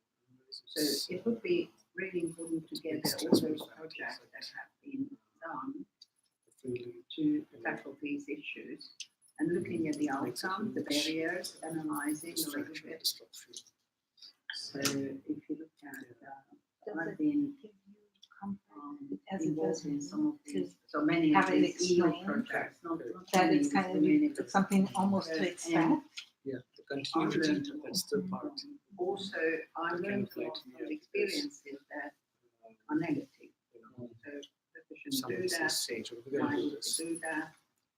Follow And, but obviously that's another option, bringing people I'll here. give you this statistics of what happened in the past. Or everything. But if it's continued or backed up with, okay, these are the possible consequences that you might see. And these are the things that if you do, then you'll be able to get back on track. Yeah. If those are not mentioned or clarified, then there is huge thing. I just want you to know that this is the first time also I'm actually, have opportunity to talk with. So it's very eye-opening as well. And I think that when she talks about the danger of going too fast too, or like trying to change everything, losing everything. I'm just gonna put that on. So I've got this one. Thank you very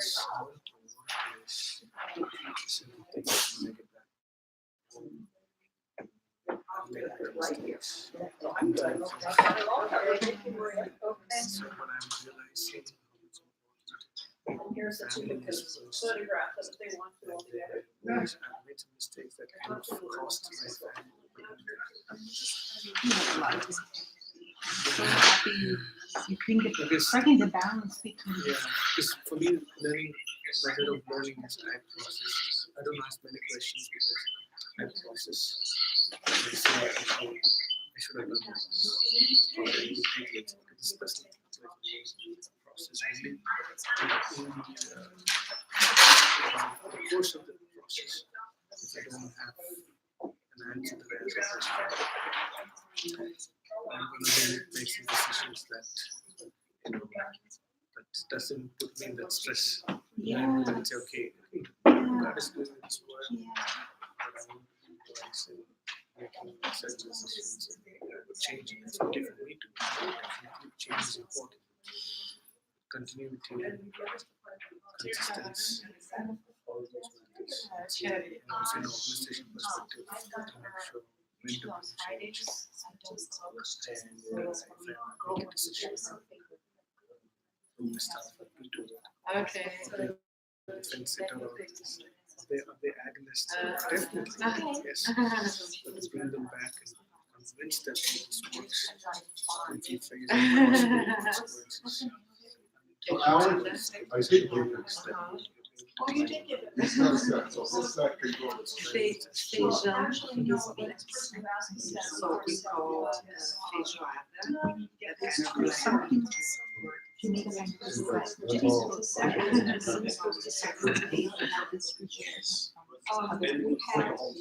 Yeah, this is the last little set that Sarah asked for it next. I need to go to Sarah's.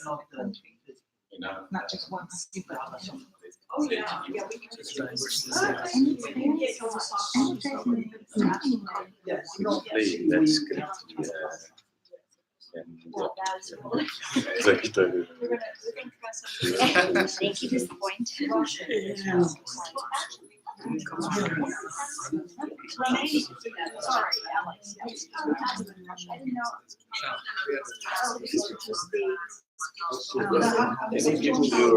For me, it underlines how there are many. They are little nuggets, they're just. That's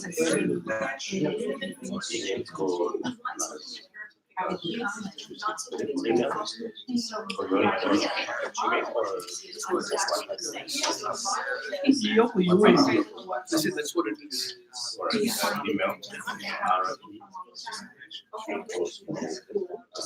There's no change in the organization.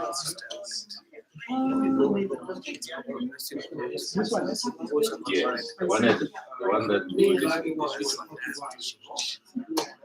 Everybody's I don't know where you went. So we can make that atmosphere so smooth and easy. That's my first statement that I can voice. Excellent has been one Excellent, everything is. And if I don't have all the soft copies. Outside of your content, It's gonna be like, see,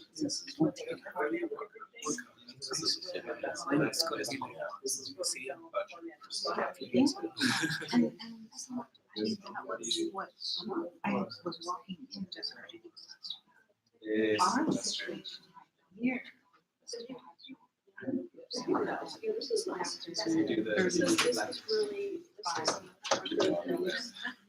We have to keep also changing.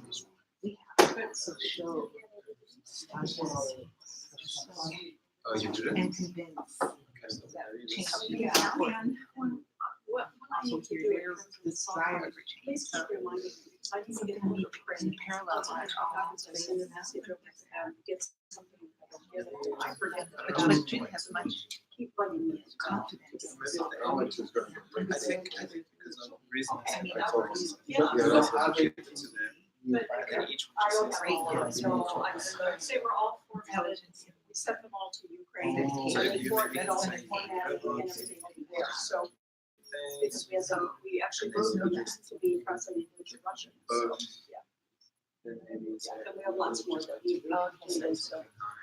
Let's get on it. I don't know, what do you think? Yeah, it's a good little tool. Yeah, it's up How would to you- us to keep This- resource. I say. Yeah. Well, that's very true. That's very true. We have lots of things to offer. So let's get them to you. And so, yeah. Because I, you.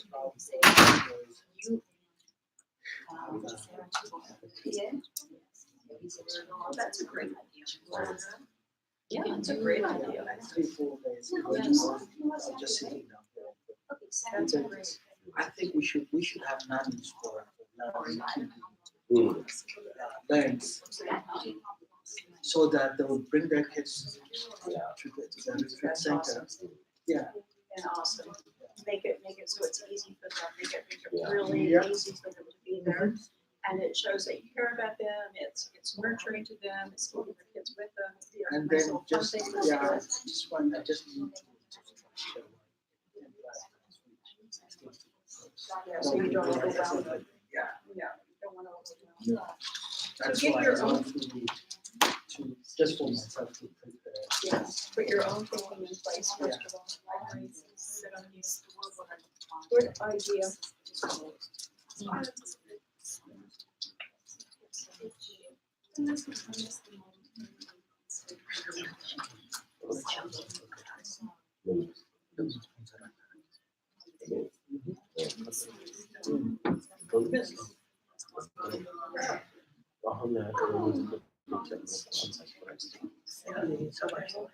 What is this?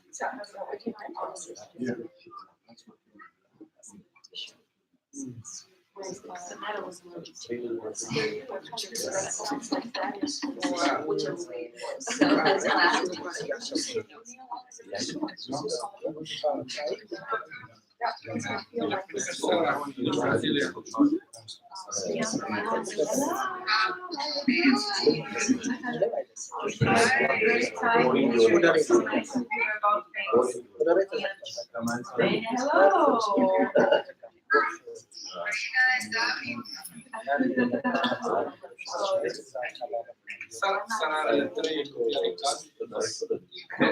I just said you have to read about this.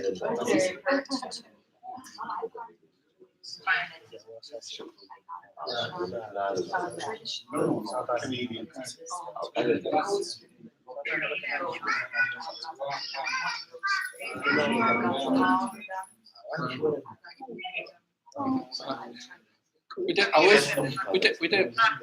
just it's not my wife. If you want, you said you want to see her.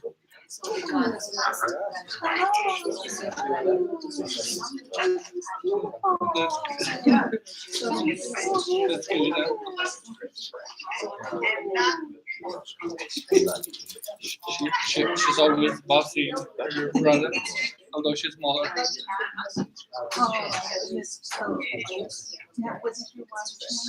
Nati, from Natalie. Oh, so beautiful. This Yes, she is. Yeah, your English is so much better than my Romanian, which is nothing. Which country?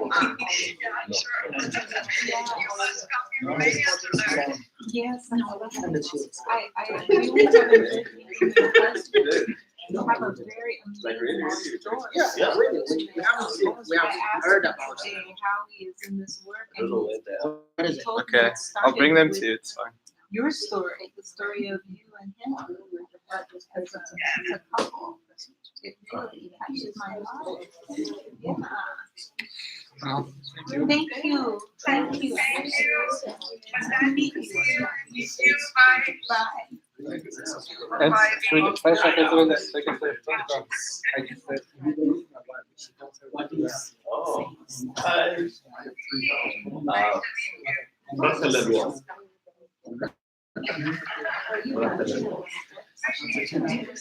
You probably may have seen that. I am Ambe.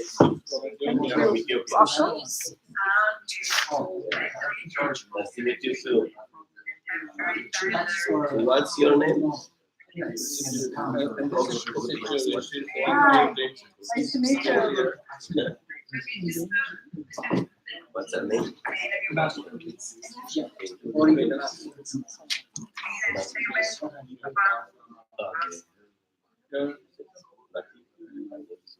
Yes.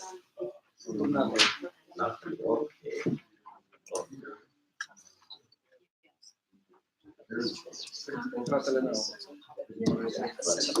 Thank you, I appreciate this very much.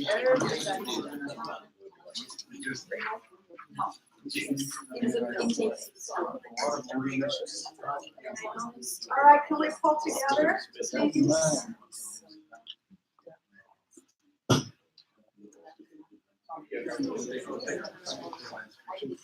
I'm gonna give you these pictures of these two, so you have them, but you go ahead and take them too.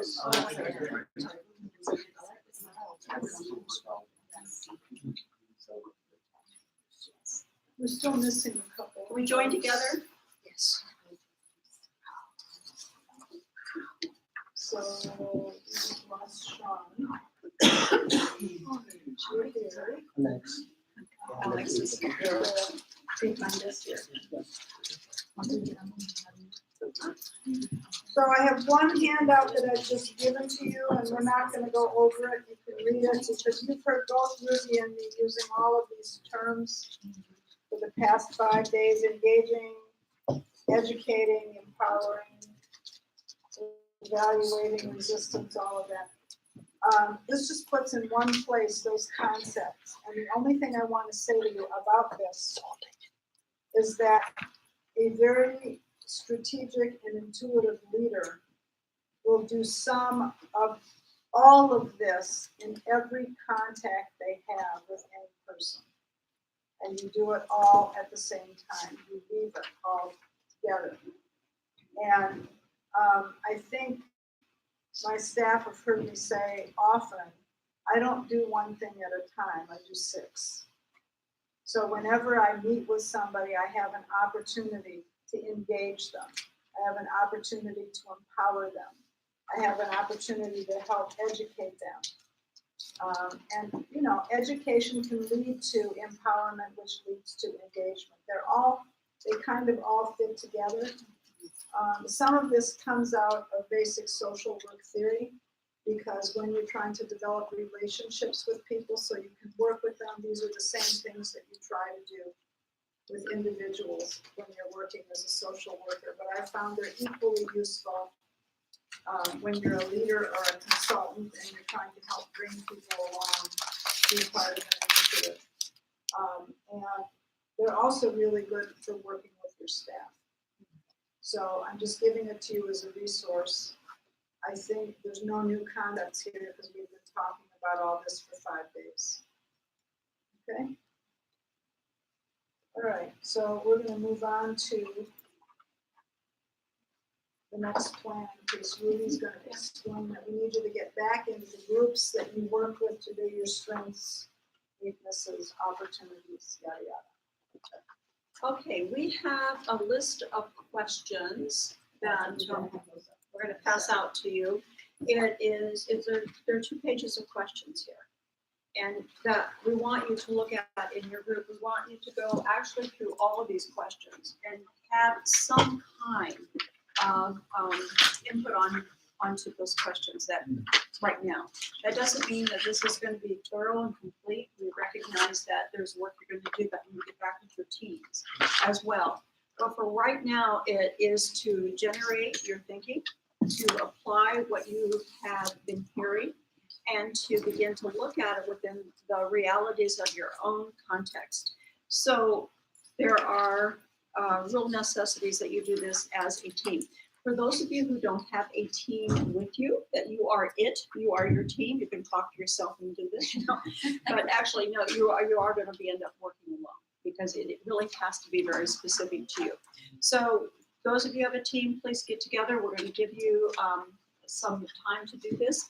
We will report back, and the reporting back will be what it means to you, what have you learned, what is significant. So we're not really going to construct that.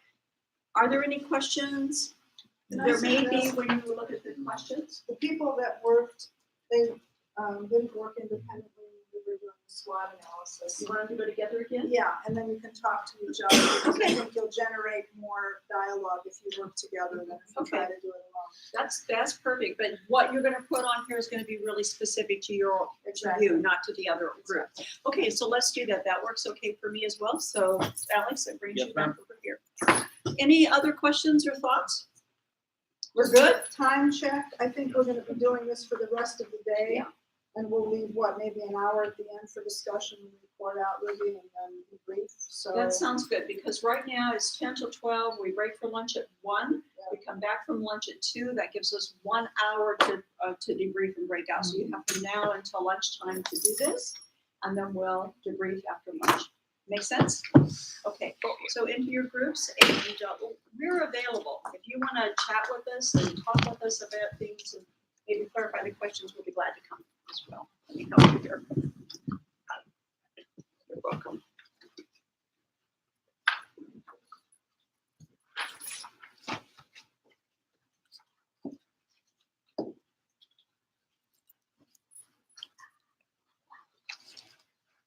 Does anybody want snacks? Yeah, we can pass out food. Distant chewing on the gum will leave us.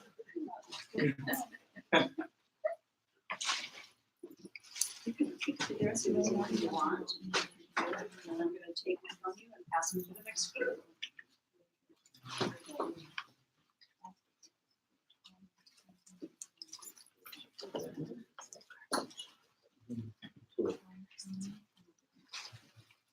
You all done there? Professor? Mr. Ray's right in there.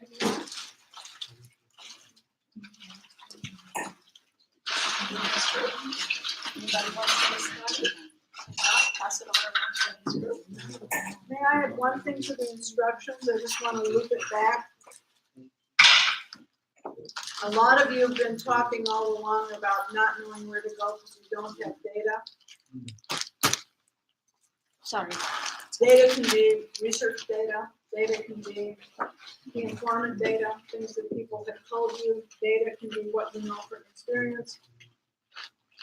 In my mind, all of these are points that you need to have some information, as much information as you can get to inform your plans. So this constitutes the beginning to help you log what data you already have, what you already know, and help you figure out what you need to find out.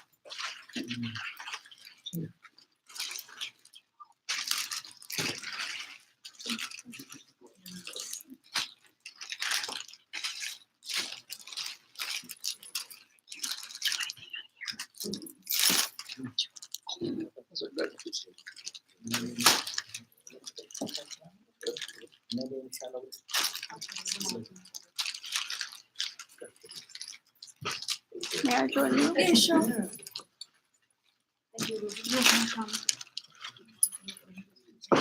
Don't you mind? Are you coming to sit? No, I should go. Yeah, that's easy. I'm Let me help bringing you. around. I'll give you the chair. Are you? Thank you. So, oh, super. I'm coming around. Whoa.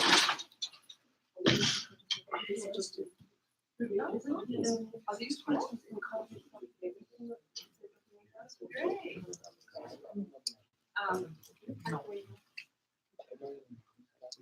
In terms of what I was, I get this.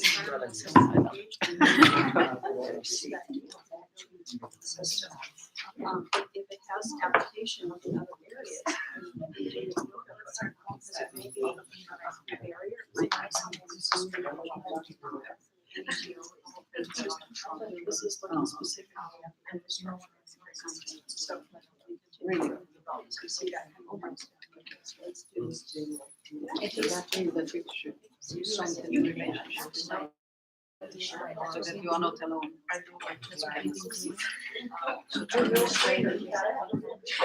And we have to start up. So you stand up to do what you think. I know the brain doesn't work as much as standing up.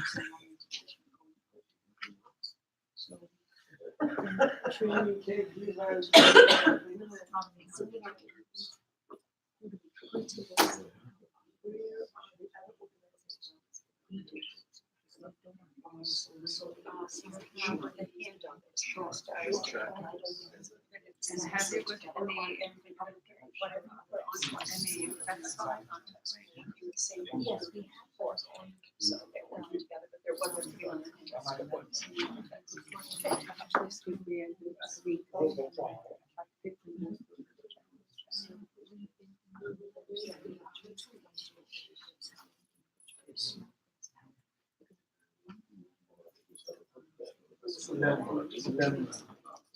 You have been all that.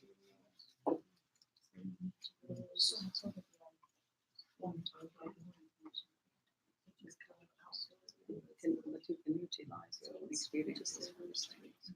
It gives you a lot of things. That's what I'm someone asked me, and that's what I was telling them.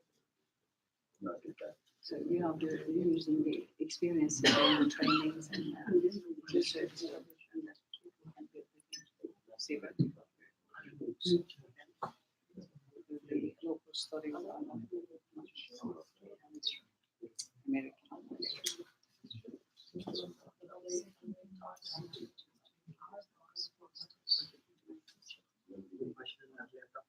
Nine.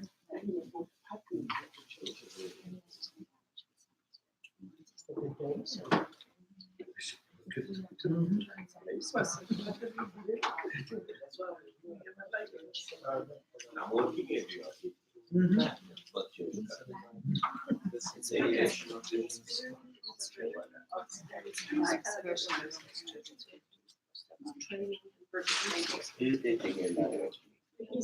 this is a All right, you work that out. And then there's a. That's why you try to limit the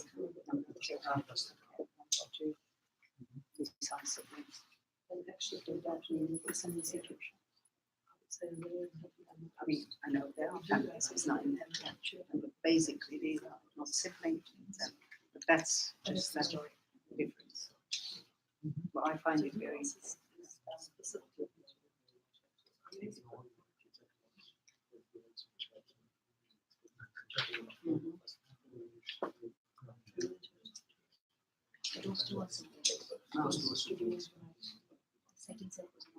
I mean, what I'm saying, the kids, yeah, it's easy to have the nurturing, the emotional readiness, and it can't be there. Plus working hard as I hear.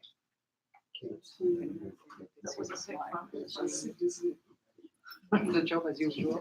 Do they have any help?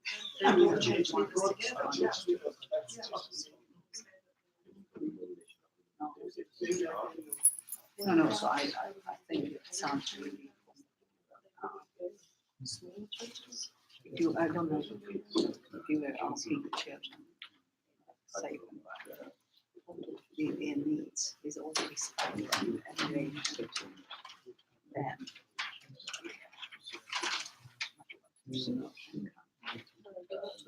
There's actually one trying to even there are some countries that there are objections with long periods of individuals. This is mutual. We don't.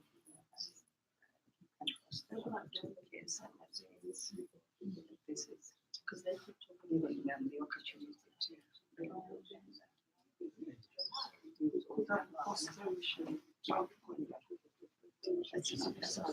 Yeah.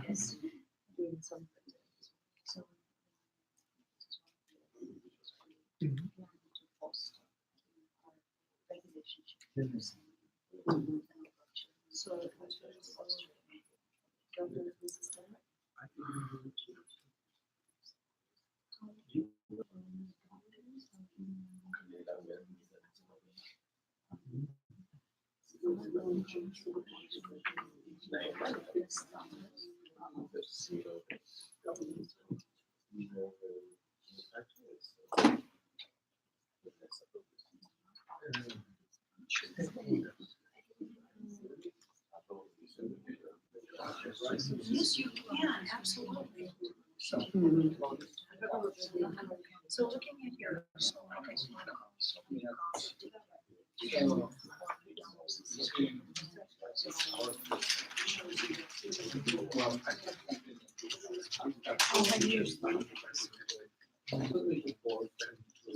Do you know what you say?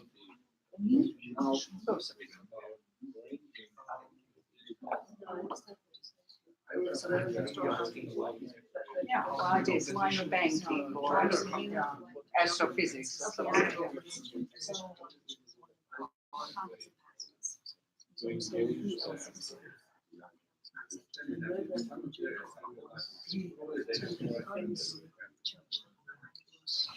well, and maybe that's how you engage. This is based on that. Great experience in this area. And some experience in this area. Let's look at it and see with your experience.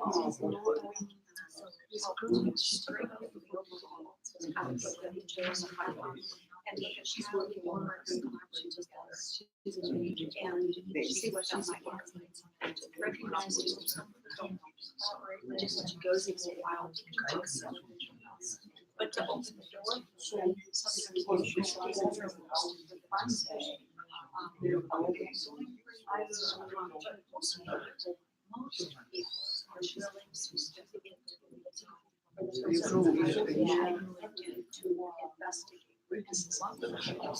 why there's something into that. So it means and that is I would love something to see as and then you come out and this is what you're doing. But then again, it's a way to help you just run your race back and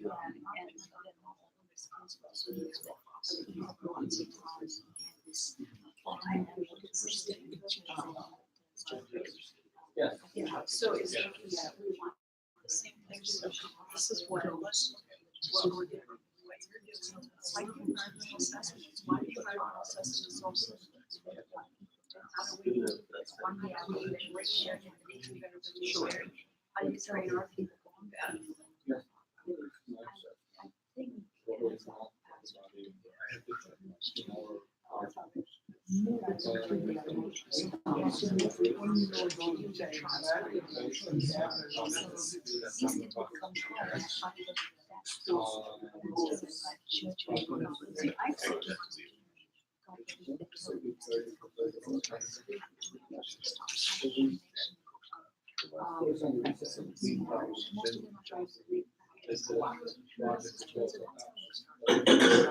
but what? It was never passed. So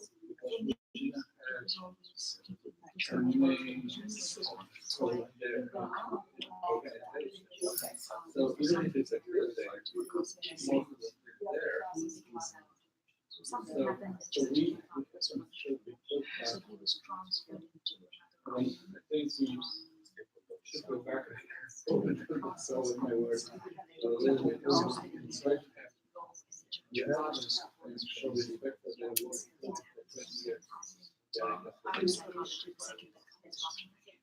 if you're looking at, the question you're asking, what you're saying, this is your first question. If you don't have one tool that's like others,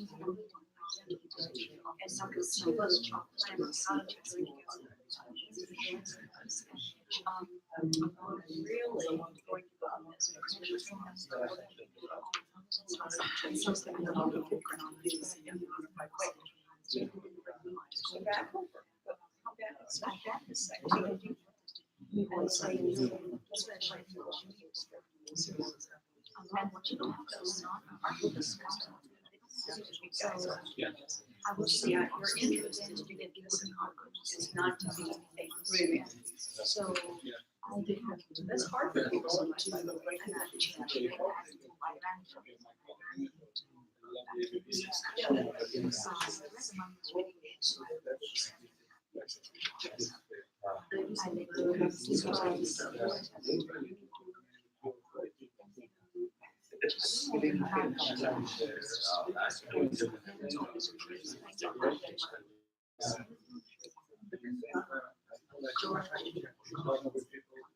Same level. They're your key stakeholders. So it might be that you're sitting down with a team and identifying who are your key stakeholders. That might be really critical. And then asking yourself the question is, how and what we're who do we need collaboration? Those are the challenges and barriers. Yeah. And actually, Oh, yes. something I was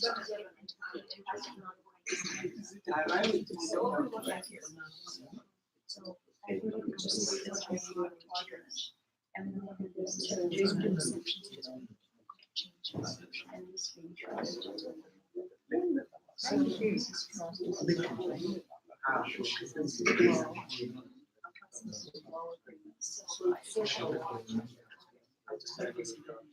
you're not very good. Okay, but I like graphics as well. So we do exactly right. This is where your allies are. You have a high level of agreement. You have a high level. So it's really easy to parse. Reminds ourselves of agree back to what we agreed on. So these are our elements. Down here, you know what's down here? So here's the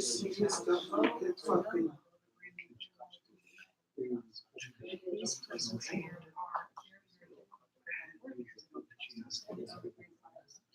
are right here. What we have our fin center. So I was totally broken. And actually, I can even say these rules are here. But these fin centers are the right direction. They don't really know where they are. They don't know style.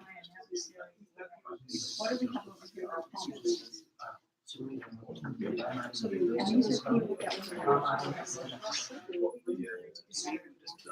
so this example is that we trust this post-traumatic stress. So there's kind of a lot of these, and what we have up here is they're referred to as and strange name. So what they are, they're people that we're in the same camp. We have a high level of agreement, we agree on the same things, but we don't think the same. We don't trust them to do it. But we do, politicians, whatever we do. So regardless of what we listen to the page.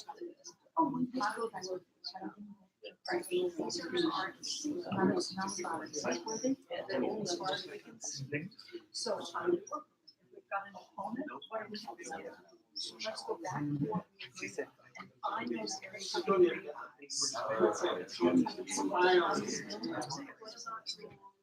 Yeah, but maybe she would need only a good psychologist and not staying in a house.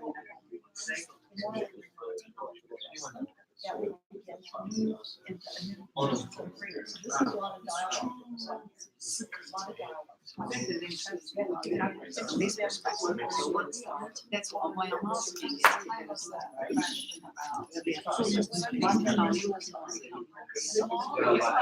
Yes, right, it's very to understand the population. Want to change it, you don't. Maybe she's already interested. Issues besides what you just said, or the interest on things. So sometimes also personality issues.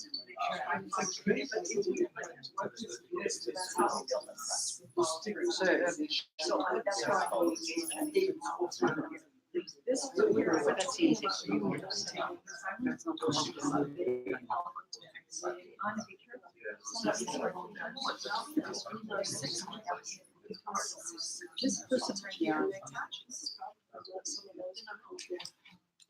It also increases the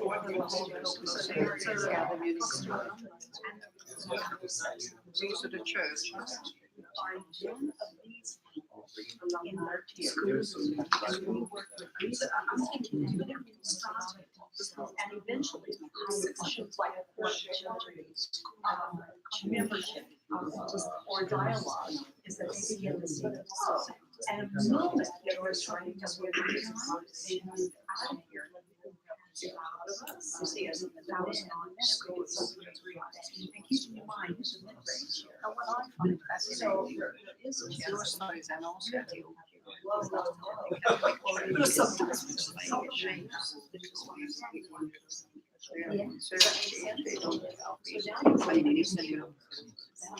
and what you're they don't care about people. They are loyal to any government. It's such a situation.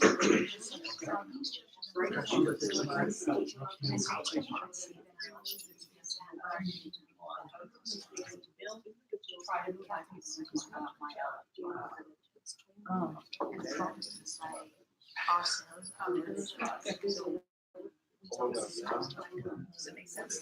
Protestant churches are the same, very conservative, old fashioned, and not doing these kind of social mission to the extent they should.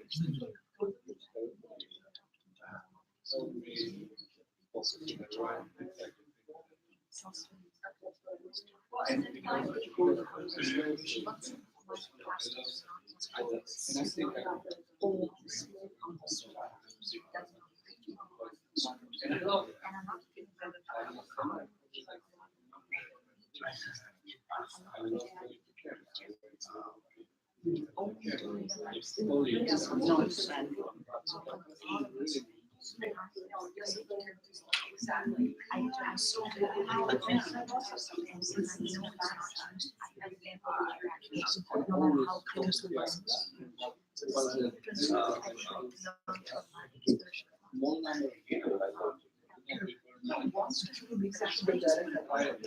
but this is in itself a very sensitive issue. We have been talking about internationally.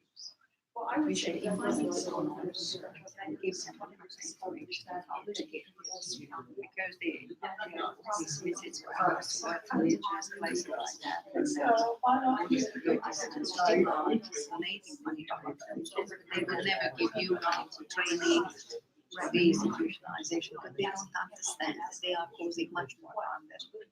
And I guess this would be an important to do. Informing it and help them understand what is the real interest of the church. And it's not happening fully, also happening.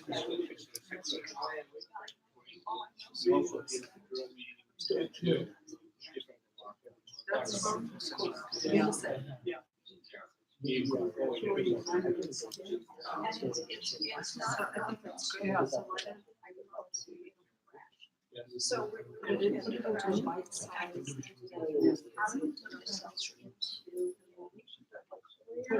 So this is really interesting and sometimes public or some of the things that somebody else is doing and I we have a lot to do with social constantly. One of our I just don't know where, yeah, I'd love to, but I don't. We already have And you may need to do that together.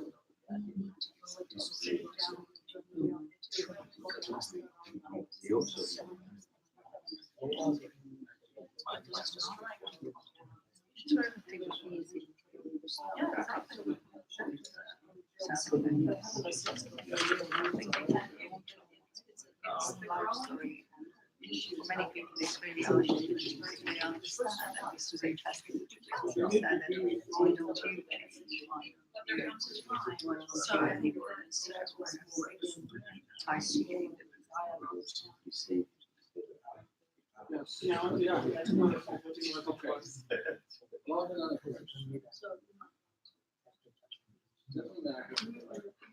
the resistor and then. I mean, I think we probably.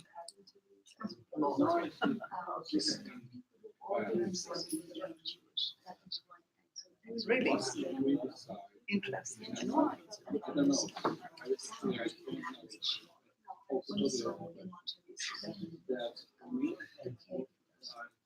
Bless you.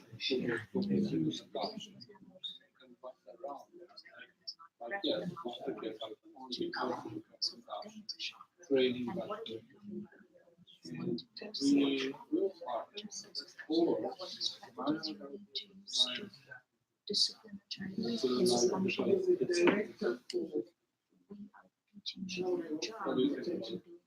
Well, I don't know. But that's what I'm saying, that what I try to do is relying on their own personal experience. It's not about the rational. This is sometimes, for instance, I remember training dealing with sexual abuse.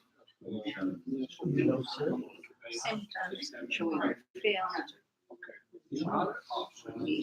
social. What is an example? This is the first time she allowed herself to remember.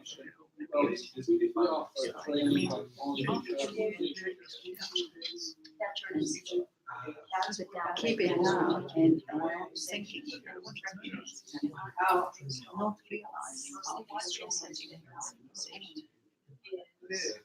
And instead of using it for the benefit of the children, there might be a lot of negative implications.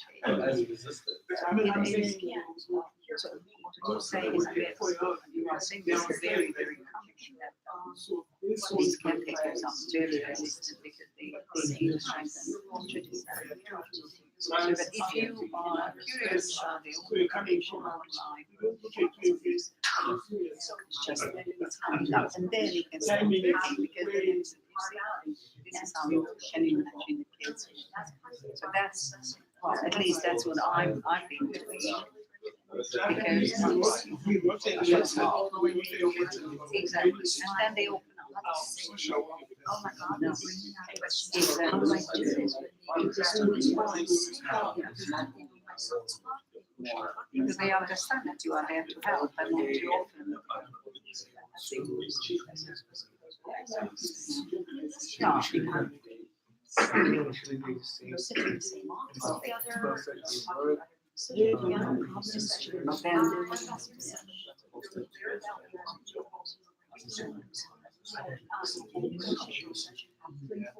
No, but probably they are too scared that the reality is something else. And also that when they are criticized or accused of best practice. And I understand what lies there.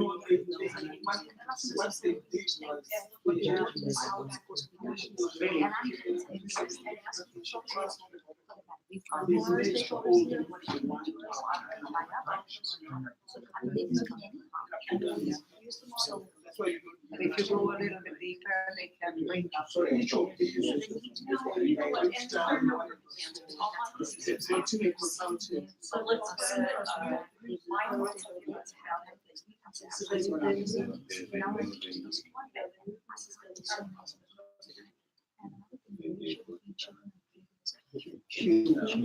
have one taking care of the other, so they don't have to take care of each child. Let's just sit down and look. How are you doing here?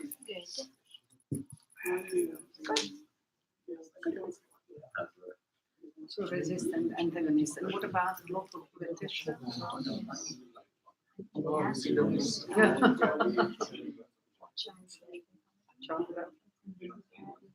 Is that it? Oh, yeah, right. Thank you very much.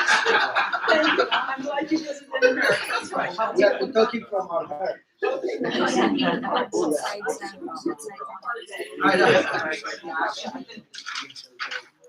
Fantastic. We start calling Another thing is the common understanding of wisdom is why don't they break up institutions? Why? But in a country such as India, don't have institutions.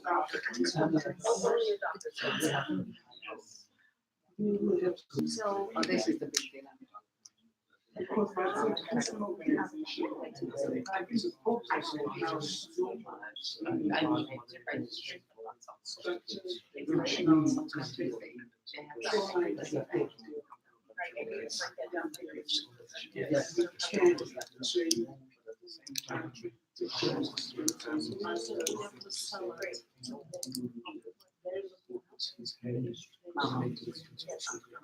So it's a community, not a society. Even the immediate, like for example, if it's a marriage, usually a typical family surrounding we talk about the future. It's always motivational.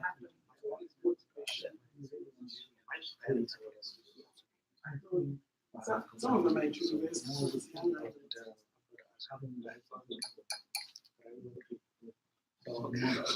Really? Yeah, I just have to tell, I just have to tell this.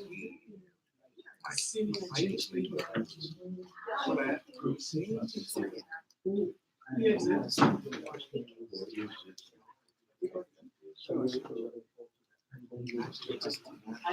we should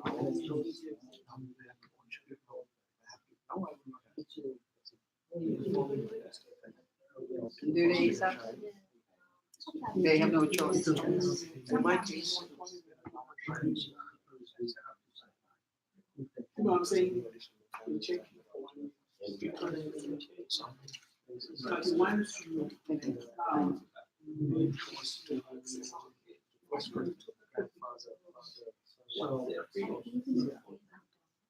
this conversations.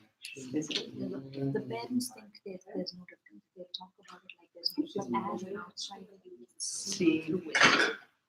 Like that's what when you said how she have to sit with the child. Forget any family. As a doctor, becomes a foster care. Sit with the child because you can say all you want. And the child will be quiet because they can do anything. Yeah. So that's my going back to data. Who is doing an evaluation? Let's keep like maybe we don't have. And you know what? Many adopted some cities, all foster parents, they have this feeling that they are giving the child. It's like I'm saying, I just keep you. If it was not me, We don't have that. everything matters to change. You have to challenge that. The training.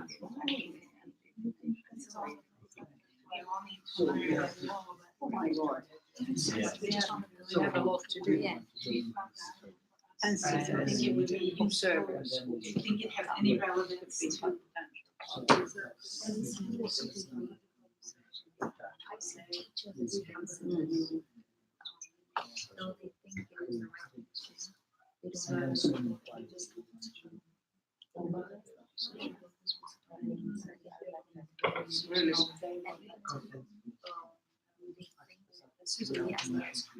You go to them and say, this is what we want to do. Health professional? Yes. You go to them and They say, were observers most of the time. Yeah. So much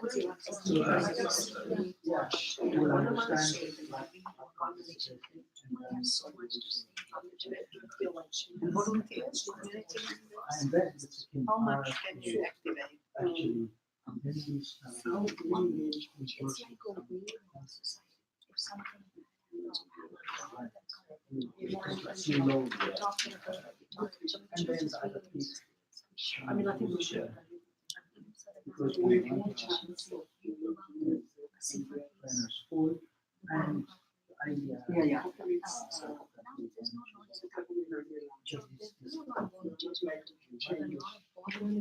Lawyers who want to take the case without any money, that's not what happens. to be. Oh, absolutely, for all those who trainers. Yeah, so, yeah, we really want to. So, About coaching. fabulous. Even churches. Yeah, I know. Yeah, it's a subtle difference. What's in it for them?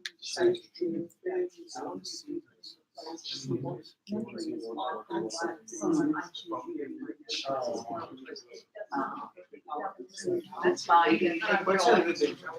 So I'm telling you, I choose my young kids. I choose my coaches, I'm training my boss, my team.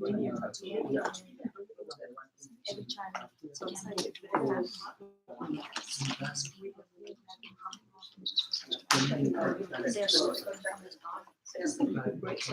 most of these are, I'm not saying everything, most of these. I don't know if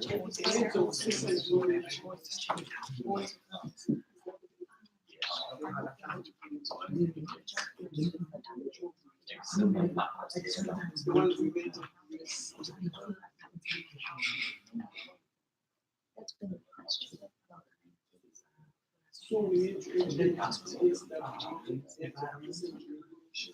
Sorry. Oh, I'm sorry.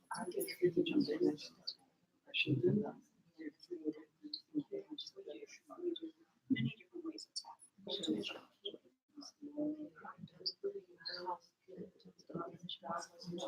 Emotional deprivation.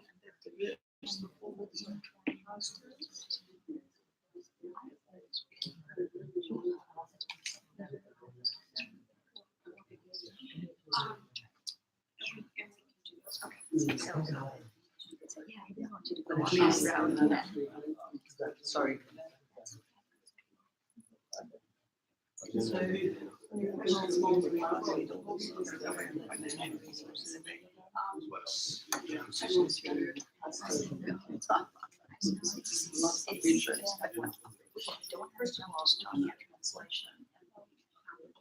Can you use your banking experience to attract the people in the bank to support your work? Yes, but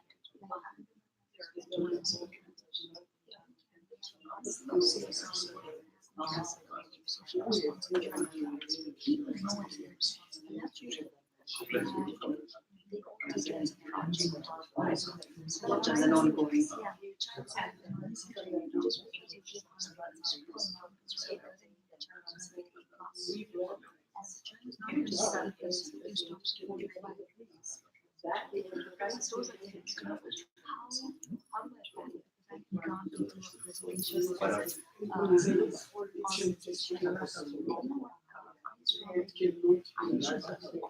So you know, for you to ask for them to change. Because I don't know what the intent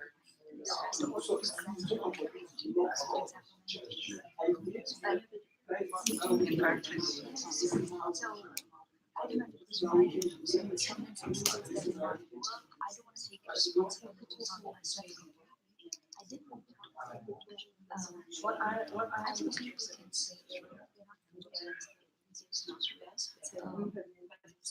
It's not easy to see.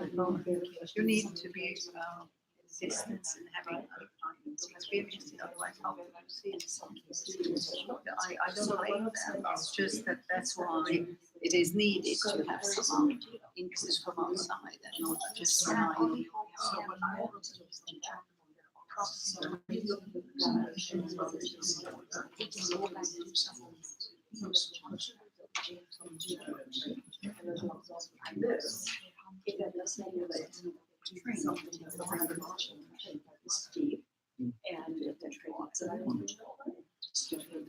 And as we can see here, when you don't understand the rationale for communications, it's out of the rationale. Your belly's all working. That's fine. If you are conscious and you know how to choose. Most of us sometimes are just they don't see Any preference.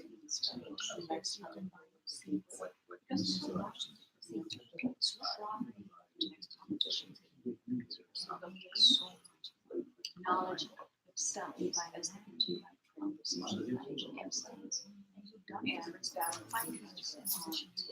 You don't have to do anything. And corruption is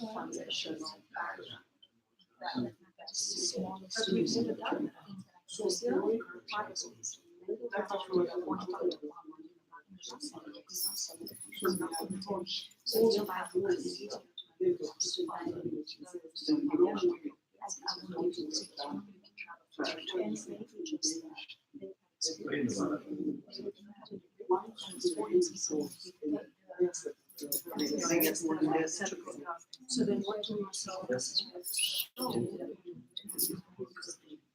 and there is no control. But a company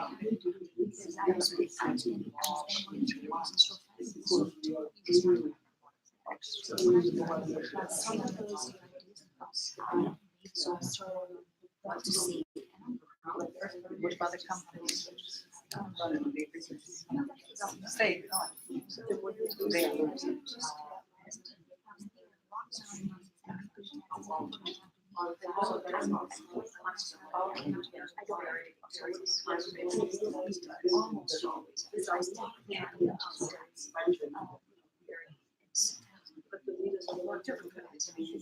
Value added energy.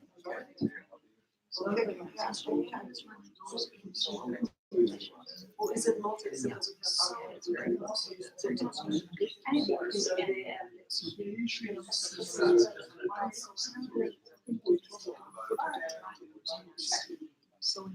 Are your parents happy with you?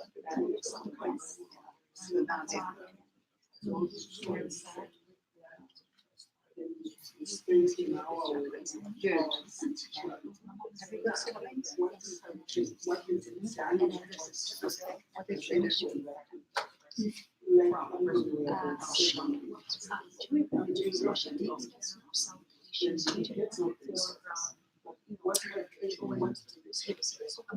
Oh.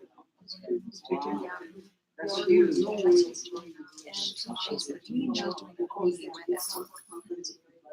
She's earning. There was a time when we were almost equal. Then you left the banking. So You don't mind. sometimes I really bothers me.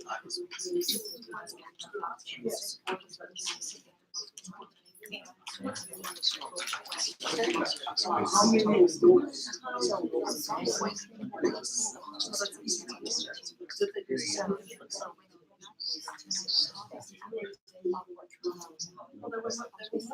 What I didn't get, I always wanted to go to not to be they call me sanitizer. Because I like this. So it's not really strong. Again, that is good. Prepares you to other areas as well. My husband was open to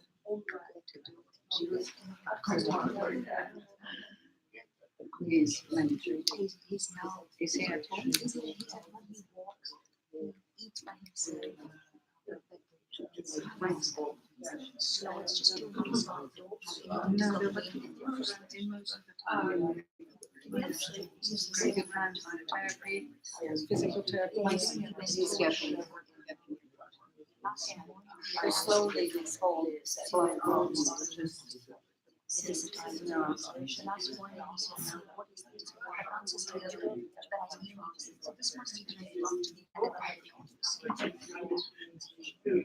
your mom is My mom, yeah, she took off.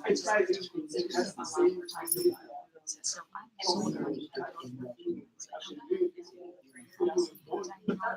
I'm there's a word about this is wrong with it. Do something I'm very soft. And even if you do less tiny, that gets very strong. Yeah, I know this is.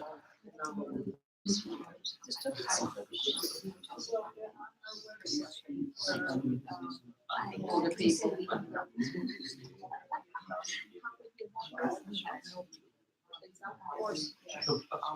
Low hanging fruits, easy targets.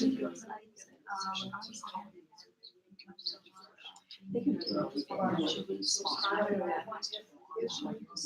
structured Perhaps all these kind of outside support.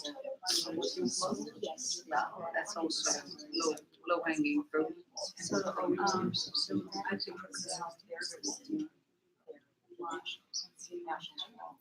so that's not true. Actually, allies are who have made a difference. One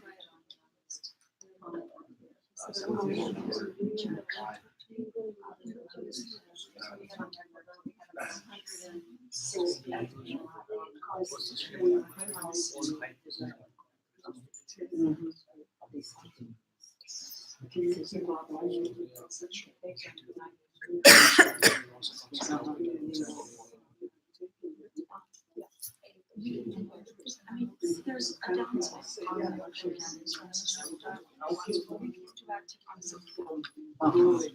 this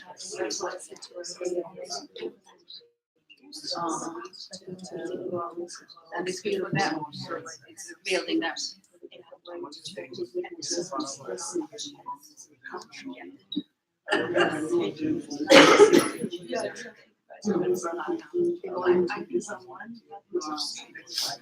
So maybe that's something that So I'm doing the mission trips, so you want to engage and they are changing. Is it orientation, religion?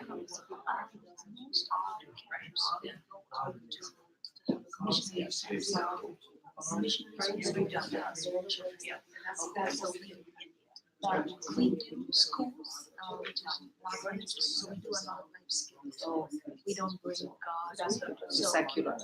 So we know where we are engaging people who have been in the church. So we then Want you are not challenging them and to change it, to choose another religion. in India, we have called this challenging to technology with other ways, but we don't do that. You don't do We don't do that. There's no point in forcing them to do something. But if they think and they feel like they don't always approach us. Is there a growing number of people? Non-practicing, yeah. But they would call themselves some Really? So, even they are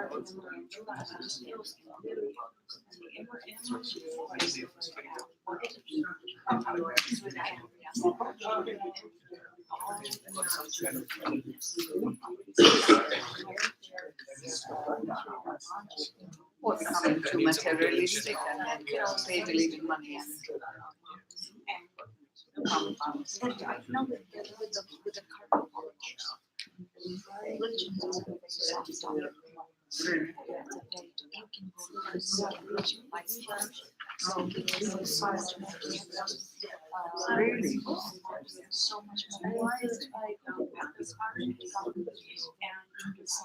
Oh, so they are promoting Hinduism. Very unusual tribes.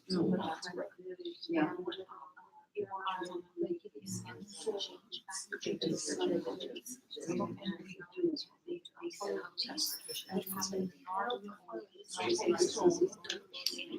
So what is the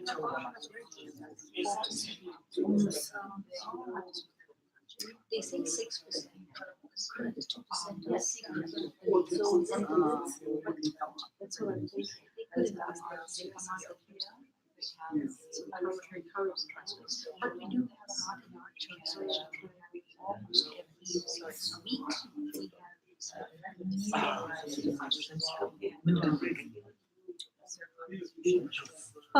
Life is very challenging. And we also realize it's a possible with our life. It's a shame.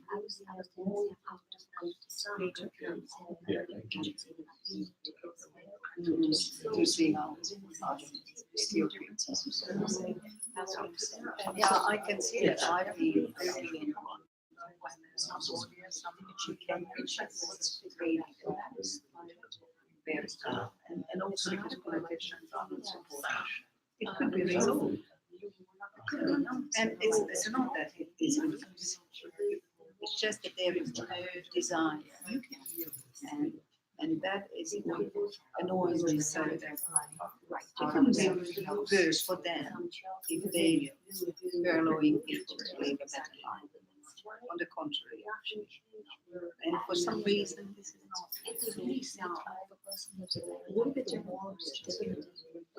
Exactly. And more people would vote on that. If they see that it's not only about it, and look at Trump here. I mean, that's personality.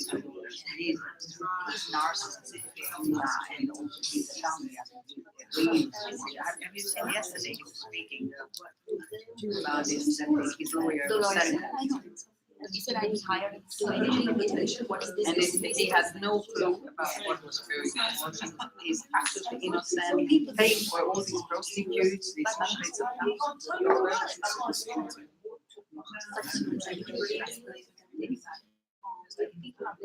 Yeah, but that is my question. How can people buy it? Is that government or is it all money? No, well, I don't think that the poor Americans who are struggling with their everyday life, I don't think they don't have proper housing, no health care, no travel. Why do they believe that these bloody guys resolving the schools here are fine? Most of them. Obviously, they are not starving. That's the only thing. Most of the children.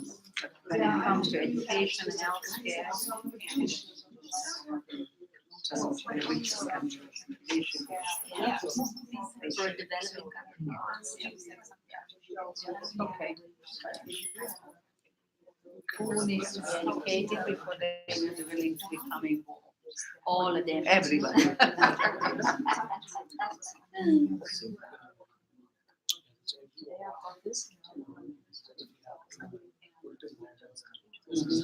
Yeah, you have to make priorities.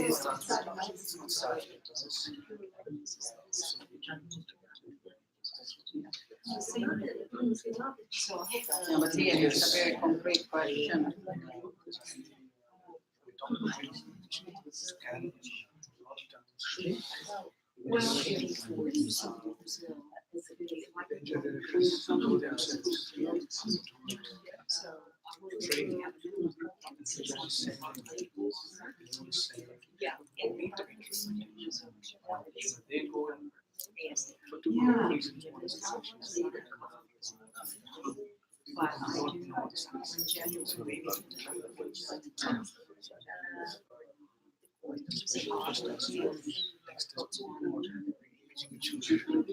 Okay, so that's the direct use of the training. We have done a great job in our training system.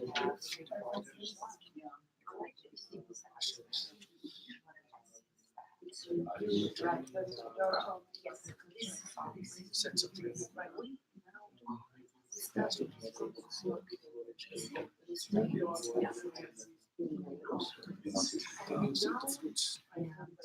But this is very tricky because if you are training, first of all, this grassroots level, the leaders, Is very yeah, resistant. the leaders are not necessarily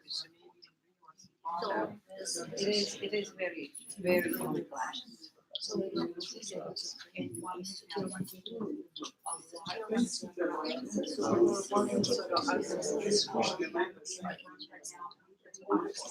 know they want second level to the child. So they also come. So it becomes easier. So what we start in a way that okay, so we use 2020 is altogether. And, but we have other people, so that is what. That's what you're good model. And when it comes to the management. You are a bus, and then you are. That's it. Savvy to There's no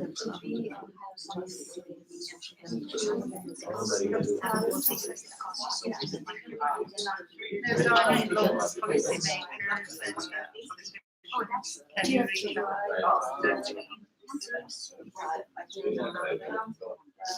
So what opportunities are there to find new financial resources?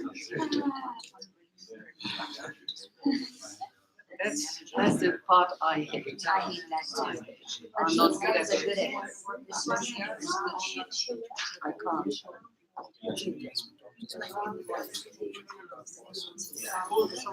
Bigger platforms.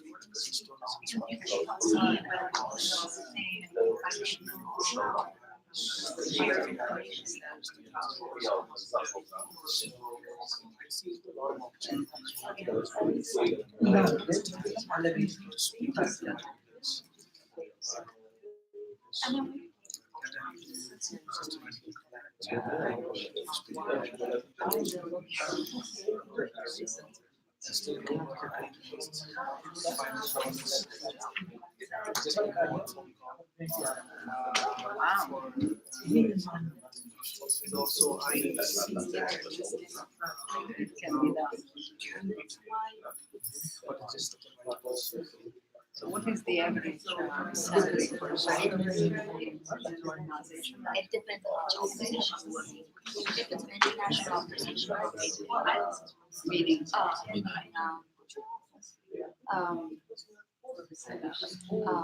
it is different levels you have, right? For example, international justice mission or World Vision, UNICEF. UNICEF. UNICEF is the highest.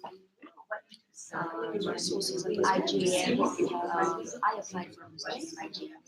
They thought I was too difficult. So it wasn't the level that I am, a little lower than we will try to also make So yes. What is that grouping? Maybe.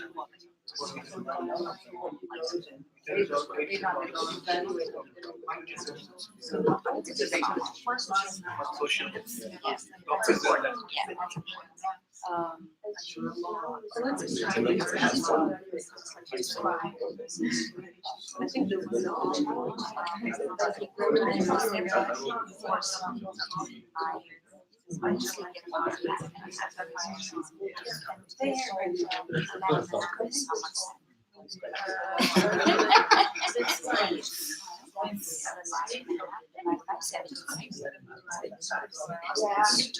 Takes too long, yes, yeah. When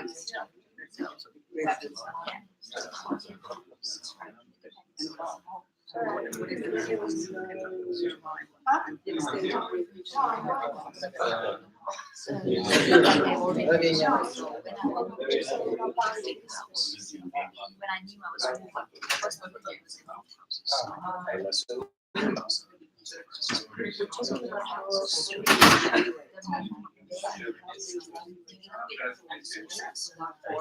continually saying for me it's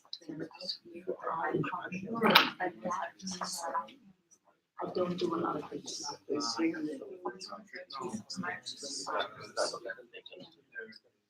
means I don't. Basic.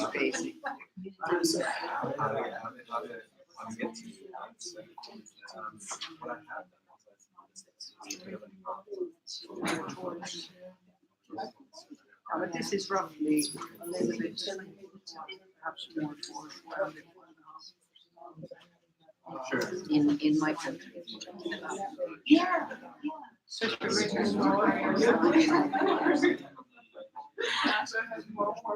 are So I'm just saying that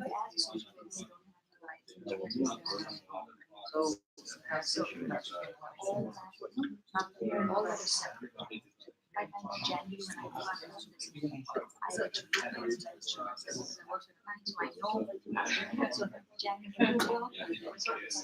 March is just tax time. So you have to show your tax return. So every January, like, it's like that. But some things are done without the I know. like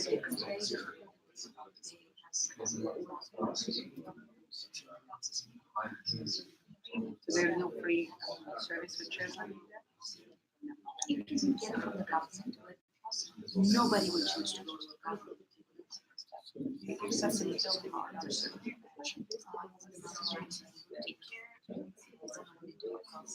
And then if you have, that's very good.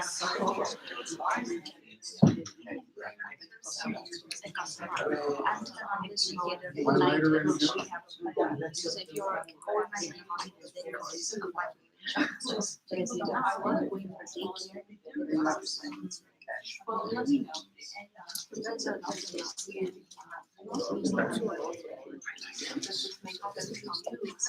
yeah, this is not very existing.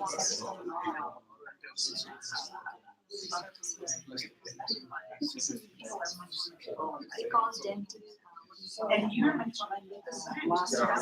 hearing aids, all that really come on when they are even cosmetics. Even, yeah.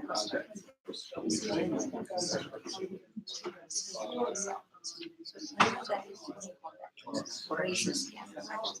But if it's And what about state employees? Is it the same or they are insured? state employees have to. They are. All the benefits. They are getting, so if subsidized, subsidized. You can bank without a balance. Like for example, right now you have to find the facilities to have a bank account. So for a central government or a state government,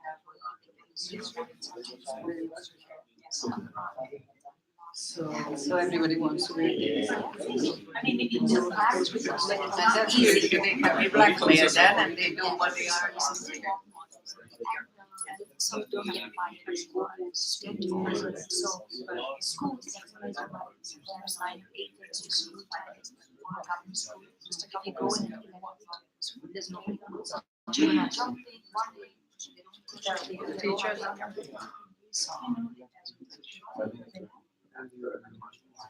So we have English really solid.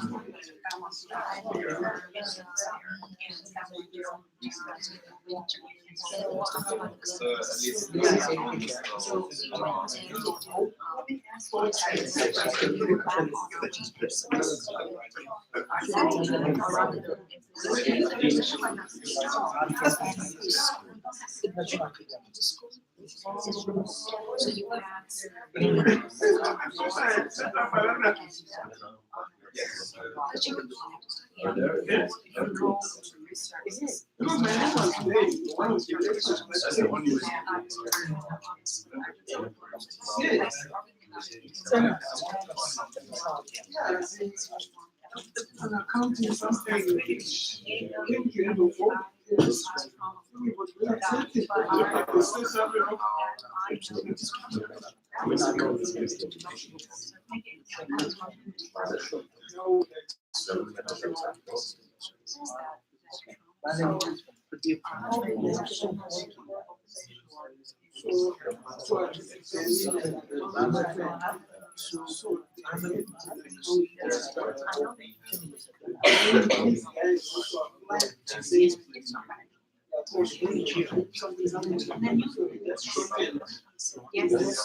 Hi, this is Sam. hello, we didn't know we were recording.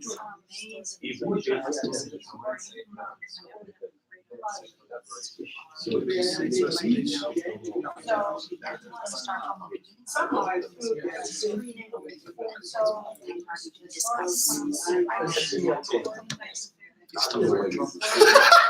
That's fine. I'm not a kid. I want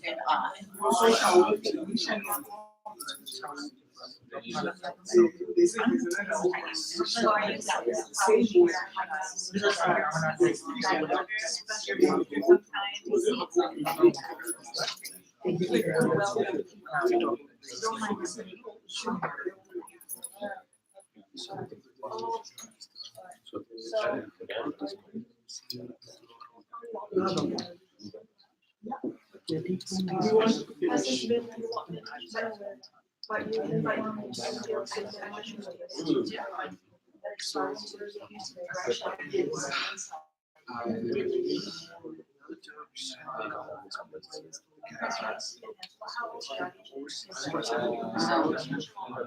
Two buyers.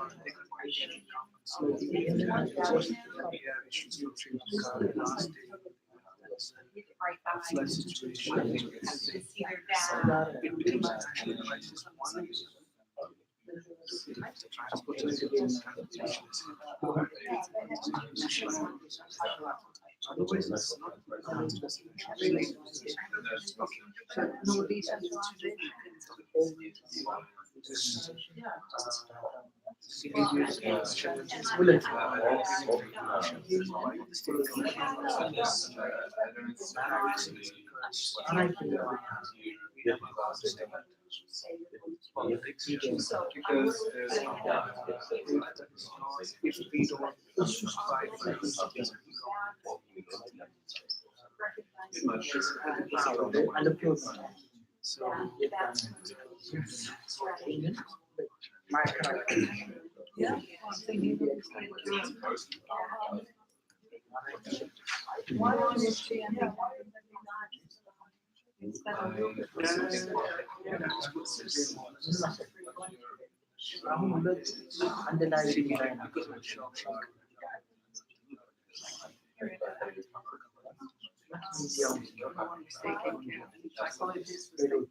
Still working? Great, so are they as well over there.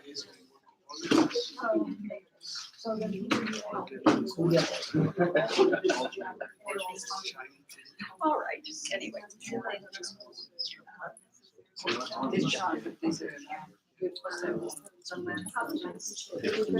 Yeah. There might be kids here, you know, they've done amazing work. That's what I'm asking. I'm really excited about learning more. They've used a lot of wisdom where they started and they're at a growth stage right now where they have really tough decisions to make. And I shared that with them already, but they continue to be a real go-to place for all. And all of their cultures and a lot of these are willing to dive in and to learn how to do the work. It has to be hard work. But you guys are young and you're energetic and you are young, come on. And you know, you use the wisdom of your elders. You use that wisdom to bring in and to grow from it. I love looking at what makes progress. Is don't throw babies out with the bathwater. Don't throw your young people out and their ideas. Don't throw out all that has gone on before us. You know, what George and Ben should have done, what they in terms of their older, your old folks experience. And other old folks, I mean, what they have done for our nation. Some of the things that they bring in their wisdom from their years.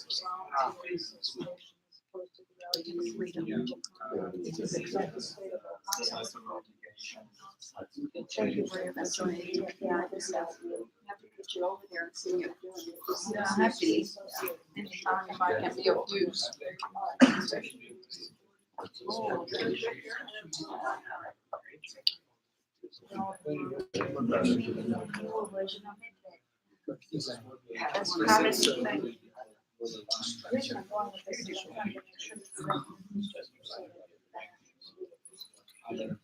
So let's finish up there, because that'd be funny. What initiative have you started? A lot, I guess. So yes, so many of them. Field visit.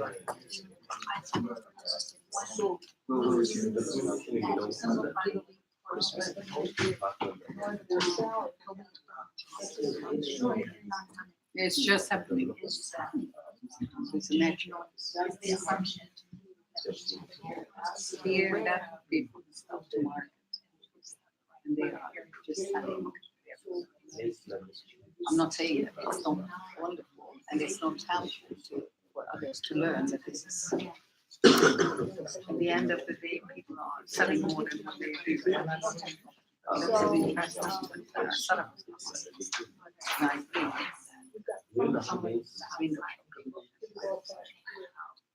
so even when they say, for instance, these cases, I agree that you shouldn't have a high, yeah.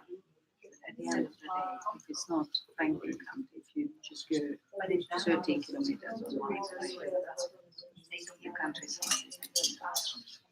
And also the allocation of resources is very unequal. Because here, what I find very problematic is here, people are paying a lot of tax, meaning that here the local authorities are public utilities providing their services.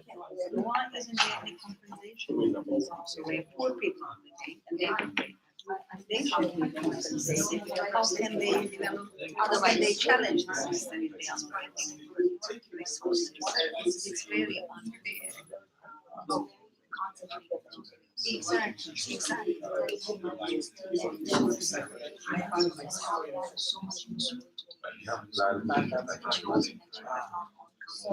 Yeah. No, I went to a training last year here in California, foster care, because we have adapted in the child referees in America as a trial program, which is excellent. While they foster care, kinship care, and 20 years ago they have done this. And but they have upgraded, obviously, they further developed the program, so I wanted to go to this training to understand what has changed and how can we improve our system. And I was really shocked to hear from people the remote areas of the states that they have difficulties in Nevada, even here. And when I, because they are now conflicts with their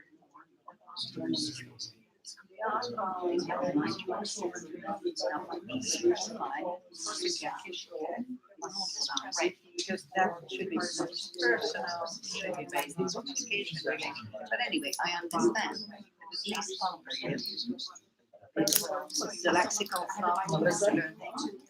And then I hear from centers. The problem is, A, foster parents obviously don't have computers. They have church, community, library, if there is one, within a listen. They don't have a car, public transportation. I'm very, very good. And knowing to that, so I said, oh, I mean, I've been in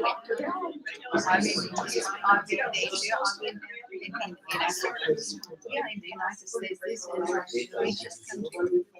And that social workers are really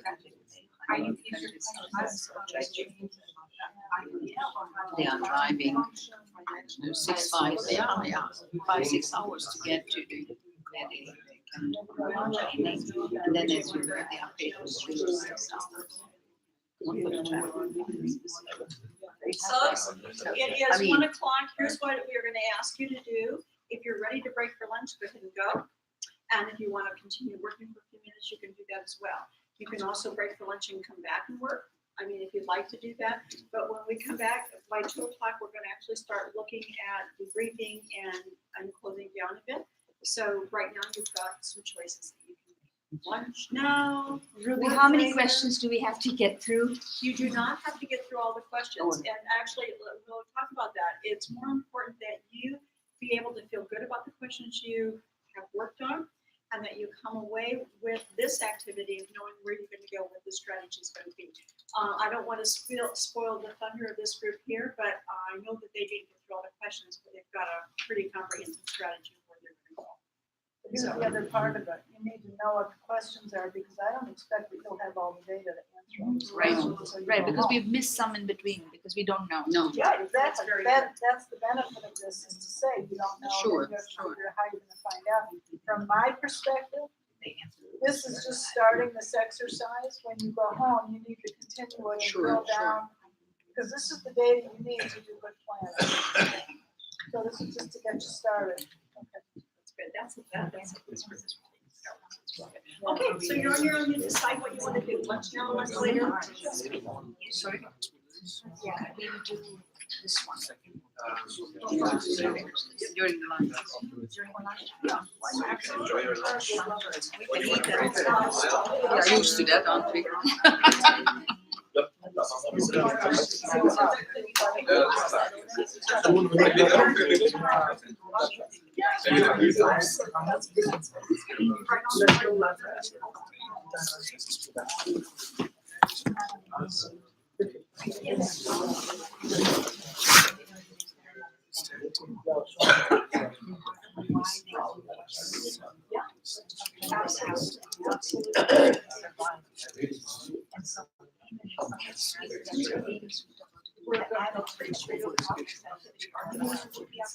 Yeah, just a minute. After your experience, I mean, right after your shot.